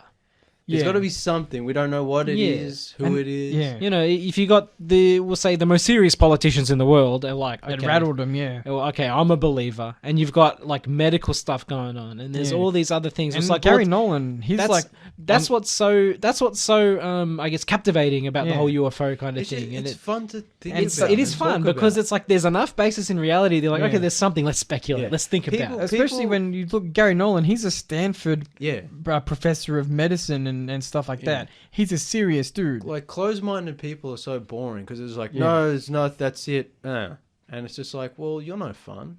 Yeah, like, I mean, dismissing Bigfoot and Yetis, I can understand because it's like, you But know what, even show me then, something. like, I don't even believe then, in- I'm not going to say it doesn't Yeah, exist. I don't believe in Bigfoot, but Yeah. also I'm kind of like, oh, that's interesting to think about. What if there is a leftover missing link kind of just I mean, out there? In a similar vein, there's the whole things about even in like Australia, we have our own kind of things with like big cats, and there's the like allegedly yowies. big and there's like allegedly there's like big panther-like creatures that roam the UK countryside, and those kinds of things are cool, but it's like I love cryptids. and me too. But they're fun to speculate about. But UFOs are like where it's at because you've got the evidence. Well, it's all the one thing. You've got I mean, the- that's the modern view. Yeah, anyway. and that's the thing. It's like, like, it's all. I used to think Bigfoot was bullshit. Yeah. But now that it's all the one thing, people say that it's like, well, the idea is you see Did what we they talk want about- you to see. I think we talked about this off air, where it's like, well, now there's a theory of Bigfoot's an interdimensional creature. Entity. Well, one of the things I love is that there's stories about a creature called the Glimmer Man, and it's Isn't that a Steven Seagal movie? Yeah, it is. it is, but it's basically the Predator. Yeah. So it's like people in forests will see something, and it's like the like shape of a camouflaged, person, yeah. and That's like they'll get filled with terror, and there'll be people saying, "I can't believe you said that because when I was a child, me and my dad saw this thing outside the window," and it's like this story of like camouflaged entities, and I'm like, well, it could be connected to Bigfoot, I don't know, Yeah. but it's the cryptids. It's all the. I feel like it's all the same. Yeah. when we the more we learn, I think that we're gonna come to the realization that Well- everything seems to be connected to each other. Yeah. And it probably does have to do with more of that layers of existence idea. I think me and you were talking about it last week off air, and I can't remember exactly what we said, but it's kind of like the idea of like there's so much out there. It's part of the fun of it, and part of just the nature of it is separating the wheat from the chaff and trying to figure out, well, who's more credible? You know, what's something we should hang on to and what's something we should discard in terms of... Yeah. I mean, like I said earlier, I think that you should never take people telling anyone they know the truth at face value. The best ideas are the ones when people admit that they don't know. So I think I told you this before, I read the Hermetic Corpus, the body of ancient texts about Hermes talking to his son and all of that about the way he views the world. It's like a philosophical text, but when it was written in the time when I think the Romans were in Egypt.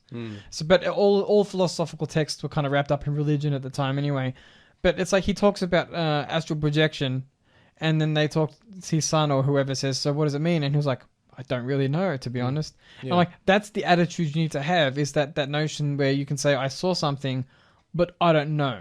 I don't know what it... Because I feel like that's the most human response to it is... People are afraid to say, I don't know. Yeah, everybody wants to know what it is. But the truth is, I'm more willing to believe someone if they say, look at this photo, I don't know what it is.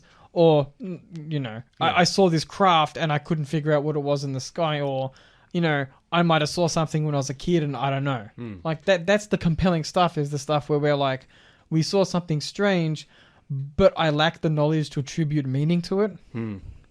Which is the most interesting parts, because, like, we grow up surrounded by media now. We've all seen aliens. Yeah. We've seen craft of every shape and description. So how do we treat it when we see something we don't understand?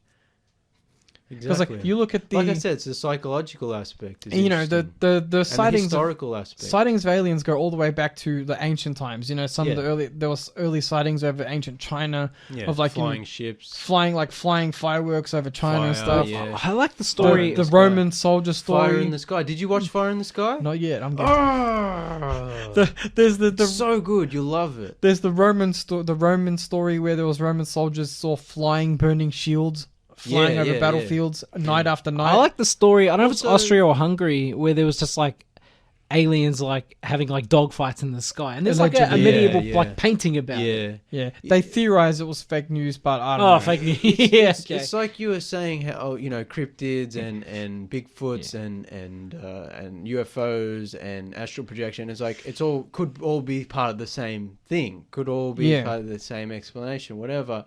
And I think it's interesting in a historical context as well. Like you can look back. Yeah, you can look back and you can say, oh, okay, all these parts of religion. Yeah, that and that's a could huge be- thing now. Yeah. That's one of the things that Like in the people Bible, say. it was always Saul, seeing the light in the sky, becoming Paul. I think that's who They it was. talk about this a lot in the Secret Machines novels by novels. They're factual books Non-fiction, yeah. by Tom DeLonge and Peter Lavender, where they talk about and Jacques Vallée talks about this at length in his groundbreaking books as well, like Dimensions, Passage to Magonia, and stuff like that, where they talk about sightings of prophets in Spain and stuff like that. Yeah. Where they attribute it to the phenomena. But also, even you go all the way back to European folklore. There's things like fairies. There's stories of fairies would come and abduct kids in ships, but they were like boats, and they would drop ladders down and come down and grab the kids and scurry back up. It's like we look at that now and we're like, "Whoa, that's an alien abduction." It's just with the coding of fairies on top. Yeah, back then it's just like you hear about it, it's like, oh, that's like Norse mythology or whatever, or that's their mythology, and it's like, well, could that be linked to modern day ufology? It gives you a new way of looking at things. Yeah. And I think that's incredibly helpful for us. Because if you think about it from a logical perspective, right, most religions would have to have come, in my opinion, and I'm not an educated man by any means, but my view is most religions and most folklore would have had to originate by some person in our prehistory or some person in early history seeing something they just didn't understand. And they were like, well, how can I explain that? Yeah. And they're like, oh, well, a god from the sky or a guy from the woods. Yeah. Or, if you breathe in some monster, fumes, they might have a trip. And then they'll be like, well, I saw this and this happened. Oh, yeah. The whole ancient tribes and psychedelics. What do they call it? The stoned ape theory. Yeah. And then there's like, mind expansion or whatever. Yeah, like the notion that like mushrooms and DMT kickstarted human beings' evolution into being our brain size doubled and we looked at the world in ways other animals couldn't. So much interesting stuff. I like the theory, and this is a Bob Lazar based theory, I know we have mixed Ooh-wee, feelings to yeah. Bob, but just Time will- as time will just tell, time will tell. But just as a general theory, I like the idea that like Bob said the craft that they got, well, one of the crafts that he was working on was an archaeological find. Like they dug it up. Like an ancient. Yeah, it's like it was there long before we were, kind of thing. That's a That's cool cool. idea. Yeah, that also Yeah. plays And into again, the it's my idea favorite that- trope. Stargate. That yeah, also it's plays so into- cool. Stargate. I love me a Yeah. Stargate. Yeah, That yeah. also plays into the idea, like so Tom DeLonge's idea is that they want us to be at war with each other, like all the countries. So they plant craft in places they know they're likely to get fined, or they crash craft in places where they know the military are going to be aware of them, so we can collect the tech inside and then use it to build bombs Explains and use why it to build weapons. and it could explain why they're always like buzzing around our, Nukes. Military planes, planes and ships. Is because like one, they could be keeping an eye on our military Capabilities. and developments, or two, they could be like deliberately trying to antagonize us, or like you said, they could be testing us. Yeah.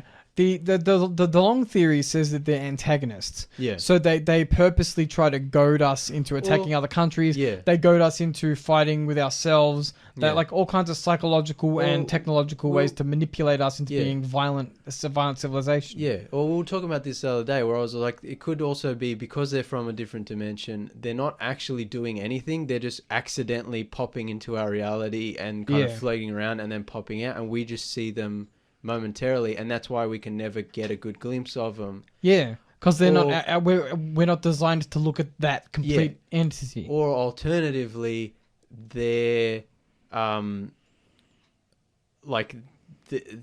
like we talked about how it's like they see us like ants. Yeah, And so it's just like they don't actually care to interact with us. They're just around. Yeah. And they're not actually trying to contact us or whatever. They're just kind of like Doing their own thing. They don't even see us. Yeah. They're doing their own thing, and we just happen to be occupying this space at this time. I think that's a possibility, but I'd say we're probably more like chimps to them, where we're like a curiosity to them. They're like, they do testing. We're could be just part of- yeah, dangerous yeah. enough to piss them off That with the could be part nukes. of it. Yeah. That could be part of it too. We're kind of like a zoo in a sense, where they can, not a zoo. A zoo's the wrong word to look at it. Wrong way to look at it. They do testing on us, for example. If you believe, Yeah. They got to get their makeup everything working we've said- somehow. Yeah, everything. That's a dark. Isn't that a dark way to look at it? You see, you go into like readers reticula, Zeta reticula, I should say, and there's like little disclaimers on the products. Not tested not on tested. humans. Not Yeah. yeah. Do you think there's alien activists out there who Yeah, are probably. like, Leave the humans alone. Leave the humans humans alone. Stop It's like mutilating well, their you know, the whole cows. prison planet theory, and they just I'll watch say- us for Yeah. entertainment. The God, whole that's South Park. Lick I my hope- Jagon. I hope We're we just a reality show for them. Yeah. I hope we have advocates out there. Yeah, I hope so. Oh, I mean, we're still here, so we must. The idea though that We're the Universal Special I- Boys. we are. Boys. Episode title: Universal Special Boys. I do personally think it's likely that we're some type of curiosity where they'll test us, Is this a manipulate Universal us. movie? Sorry, Callum. I'm just. It might be. Wouldn't that be interesting? I don't know.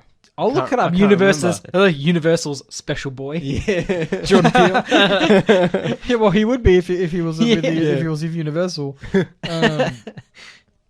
But Sorry, it also kind of it's like goes back to Nope almost, where it's this idea. Oh, that, it is. yes, that's the episode title. It goes back into the Nope movie anyway. Like we do our testing on animals, but aliens kind of test on us too. So there's like an ethical thing too, where it's like Watch the movie Aliens. yeah, I know. Alright, leave us alone. Aliens need some education. Don't exploit us. Yeah. Yeah, but it's like, did you ever watch The Fifth Kind? I heard of it. I never watched it. It terrified me because it's presented as this documentary all the way, not documentary, as a biopic all the way through, Yeah. and then they do a really convincing documentary thing at the end. And I felt much more comfortable when I went on the trivia and found out it was all fake. Yeah. I was much more comfortable. But the thing in the movie is that I mean, you've heard everyone said this before, is that aliens created us. So there's no ethical ramifications for doing whatever they want We're to just us. a petri Because dish. we belong to them. So doesn't matter if they do terrible things to us, rape us, and probes us and blah blah blah. Yeah. It doesn't matter to them as such. It's like if a cold-hearted scientist, for example, doing testing on rabbits, for example, yeah, you might feel bad for a second, but you have science you have to do, and you're getting paid to do it in a lab, presumably where there's no ethical that ramifications. scientist didn't create that rabbit though. Like Yeah. in this scenario, There's even less. it's more analogous to a computer program. Yeah, exactly. Yeah. Or like if we create an AI, do we have the right to To change its code. Exactly. Yeah.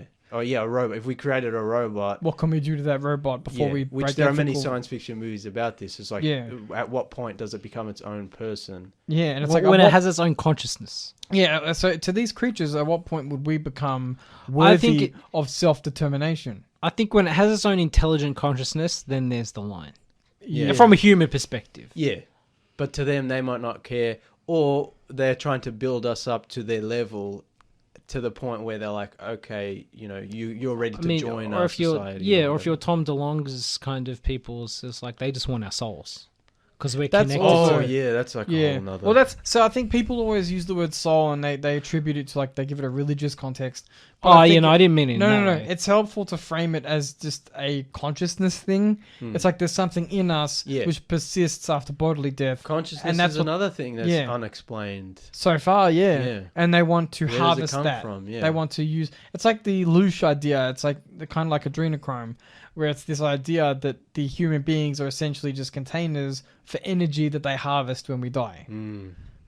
Which is a very cynical way. Terrifying, yeah. It's that whole thing where it's like Tom DeLonge kind of explains it a little bit like we're more powerful than we realize. There's that whole story, which again, this is fact, you can look it up, about a guy being like, I can cure these mice of cancer Allegedly. with my mind. No, but you can Yeah, look up I the know. medical papers. It exists. I know. I just can't. Yeah, again, this it's is hard my- to wrap your head around. This is my line. Even though. Callum has a limit. Yeah. No, this is what he's saying is true. Yeah. But please continue.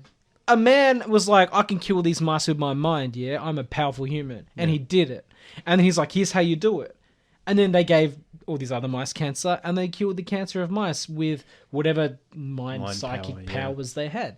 And this is allegedly fact. You can look it up. You can look up the medical papers. Allegedly, it's true. he And the scientists claims- are just like, let's not talk No. about this anymore because He it makes me claims- uncomfortable. He claims that it's also We taught, can't and so explain this. he didn't cure the other mice. He taught other people to do it. Yeah. Which But they means did it's it. replicatable. Yeah, It goes back to- allegedly. It goes back to the whole thing about the power of the mind and aliens. The aliens interfere with us in a way that they don't want us to get powerful. They don't want us to realize our potential, and that might have something to do with Yeah. like the soul in. Kind I of will say that quotes. one thing to be aware of though is like this sounds like crackpot shit. Yeah. But look it up. But as always, I'm always surprised that Tom DeLonge has never been proven a fraud yet. No, everything he said at the moment, everything he said as fact has Because been people laugh proven. when he started going on talk shows and radio shows and talking about all this crazy stuff. People laughed like he was a nut job. But then Hillary Clinton's emails got leaked, and lo and behold, he was in email chains with government people talking about setting up meetings. He was, meeting with top government personnel, doing all this stuff. He went in skiffs with guys with guns, and he was shown pictures and. The people he surrounds himself with, CIA agents, how put off, like these like really legacy men. And so it's like, it's easy to laugh at like I said, my line is this, like, crystal healing chakra stuff. Personally, I understand it was allegedly verified. I guess it's being peer reviewed as we speak and all that stuff. Yeah. My personal inhibition stopped me from going further than that. You know what I mean? But that's not to say it's false, because like I said, Tom DeLonge has never been proven wrong so far. And So like it's we one of those said, things, time will tell eventually. It's like we really don't know. So Yeah. as long as it's not, Like we're all men of science here, but like if big claims require big evidence, Yeah. but if you provide those evidence, that's now science. yeah, It's like if someone said to me, God's real, I'd be like, cool. If we can figure out God's real, Yeah. it's no longer faith, it's now science. It's just another element of science, exactly. which And- is a healthy way to look at the world. But it's Yeah. like, okay, well, there is quantum weirdness, there is this, there is that. I'm not going to believe it until there's evidence. But then when there is evidence, you just incorporate that into your worldview now Yeah. as science. There's no such thing as a supernatural. It's an ongoing thing. Yeah, because everything that occurs in the world, whether it's paranormal or not, must fit into nature. yeah, So if there's ghosts, that's fine. It's not paranormal. It's just a part of life. yeah. It's all science. Everything is science. Everything. Yeah. If it can be proven and Yeah. replicated and Yeah. Anything that occurs outside of your mind is just a part of the world. If the outside of your mind actually exists.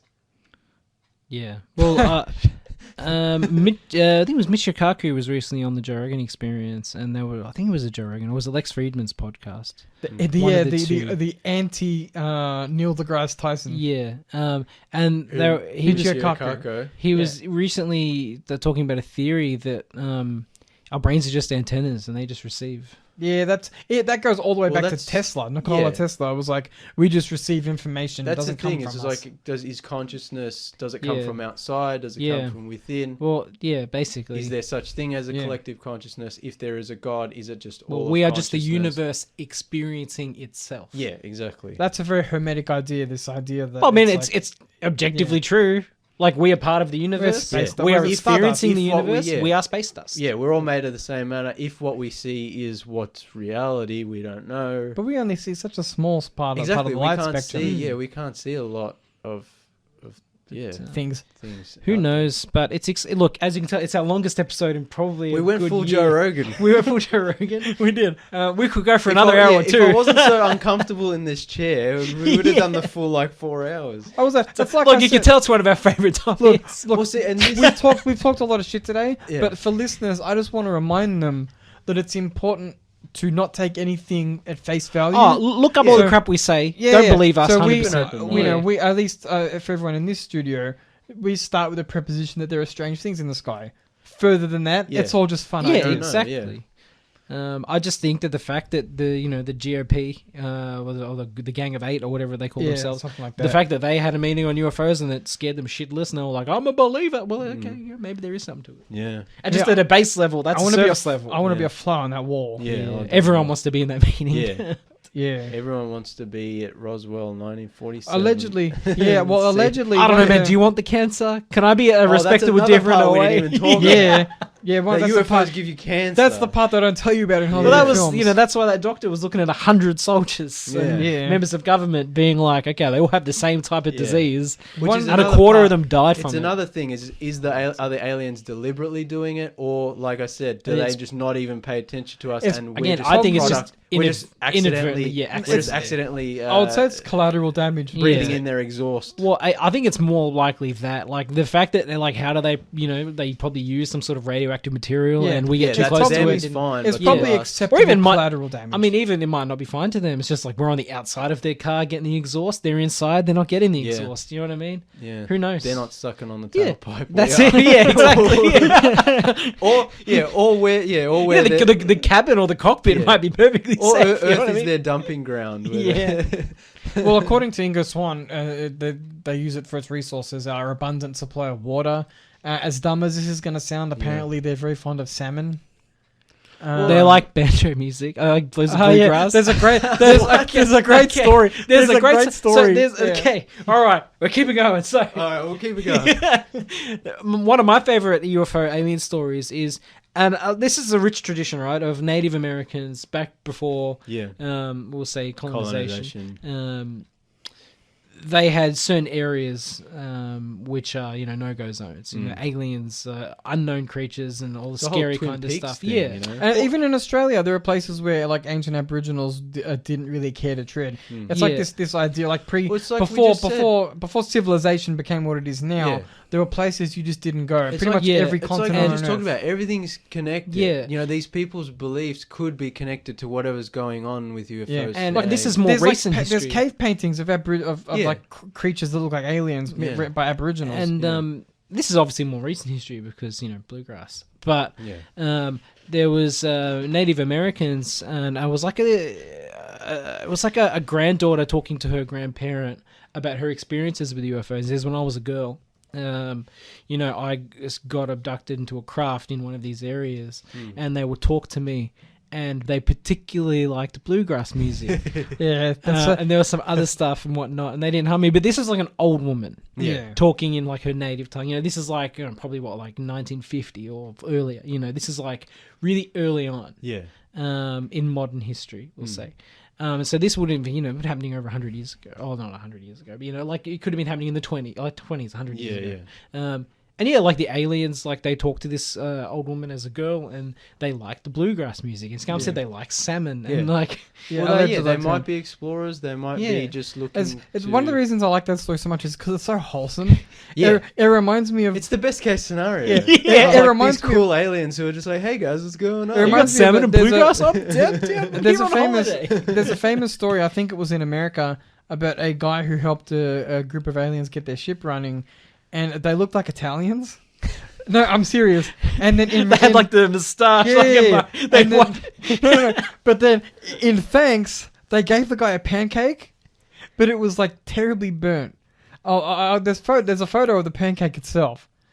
That's so random. I think this guy just burnt his pancakes and was like, No, he no, was, did as this. Alan said, maybe he'd done too many drugs. Yeah. He was like, Yeah. the aliens visited me, He got but the they were munchies- Italian he and got they the burnt my munch- yeah, he pancakes. got the munchies and tried to order Yeah. pancakes, and the Italian delivery men looked like weird.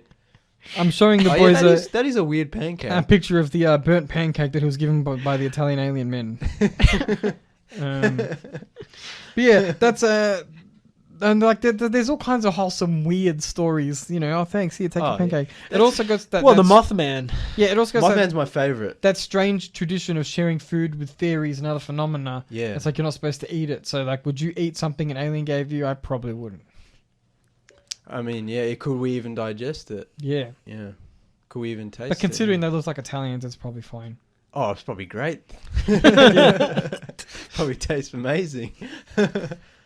Yeah, no, Mothman's my favorite one. That's the We one. need a whole episode just for the Mothman. Oh man, and talk about the movie And too. John Keel, yeah. in the book. What a trailblazer. Oh man, so cool. I reckon we're Yeah, we're about my out of back- steam. This chair is No, not. Yeah. We could helping. keep going. Maybe we'll pick it up in another Yeah, episode. If it wasn't for later this today. chair, I would have been like, "Let's go, boys!" But Yeah, quick, That's 10 minute break that's around. it, yeah.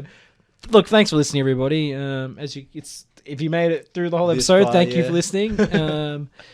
See, this is what I want the show to be: Yeah. talking shit, which is what we usually normally. Because listeners, every week Callum has a new UFO story, and he starts telling me about it, and we don't never talk about it in the show because it's not pop culture, at least not in the normal sense. Yeah. But it's just like this is where the show's the best. This is like when we have no notes and we're just Yeah. like we don't care what we're talking about. We're talking about Yeah. stuff we want to. At least we got Nope in a little bit, and then Yeah, Springboard. It related to Nope. yeah, yeah. Yeah, and what's that book by Ross? Cult Heart. Yeah, once I read because Yeah, in plain sight. Callum keeps telling me to read Yeah. that, so once I read that, I'm sure Yeah. this topic will come up again in the future. Please read it if you're interested in ufology. It's written by the Australian author Ross Coulthart. Incredible piece of groundbreaking journalism, as far as I'm concerned. Talks to people I never thought I'd hear stories from. People who were there when things happen. Yeah. He finds information that I never thought, stuff that would never see the light of day otherwise. An investigative journalist doing more work in the arena than has ever been done before, really, Yeah. in my opinion. Yeah. That's not to put down anyone who's tried before, but a wealth of information that blew my mind. Like Yeah. every 10 pages, my mind would be blown again, like Yeah. a reactor. Crazy. Don't get us started on astral projection. Yeah, I know. Jesus. That's like a whole nother topic. Yeah. Yeah. Well, We'll talk about it another time. This is what the Saturday episodes are for. We might have to. We might have to have a part 2 on Saturday. Yeah. We'll see how we go. Yeah. All right. Thanks for listening, everyone. You can catch us on Anchor, Spotify, iTunes, Apple Apple Podcasts. Podcasts, iTunes, or wherever wherever you listen. you listen with your RSS feed. Yeah.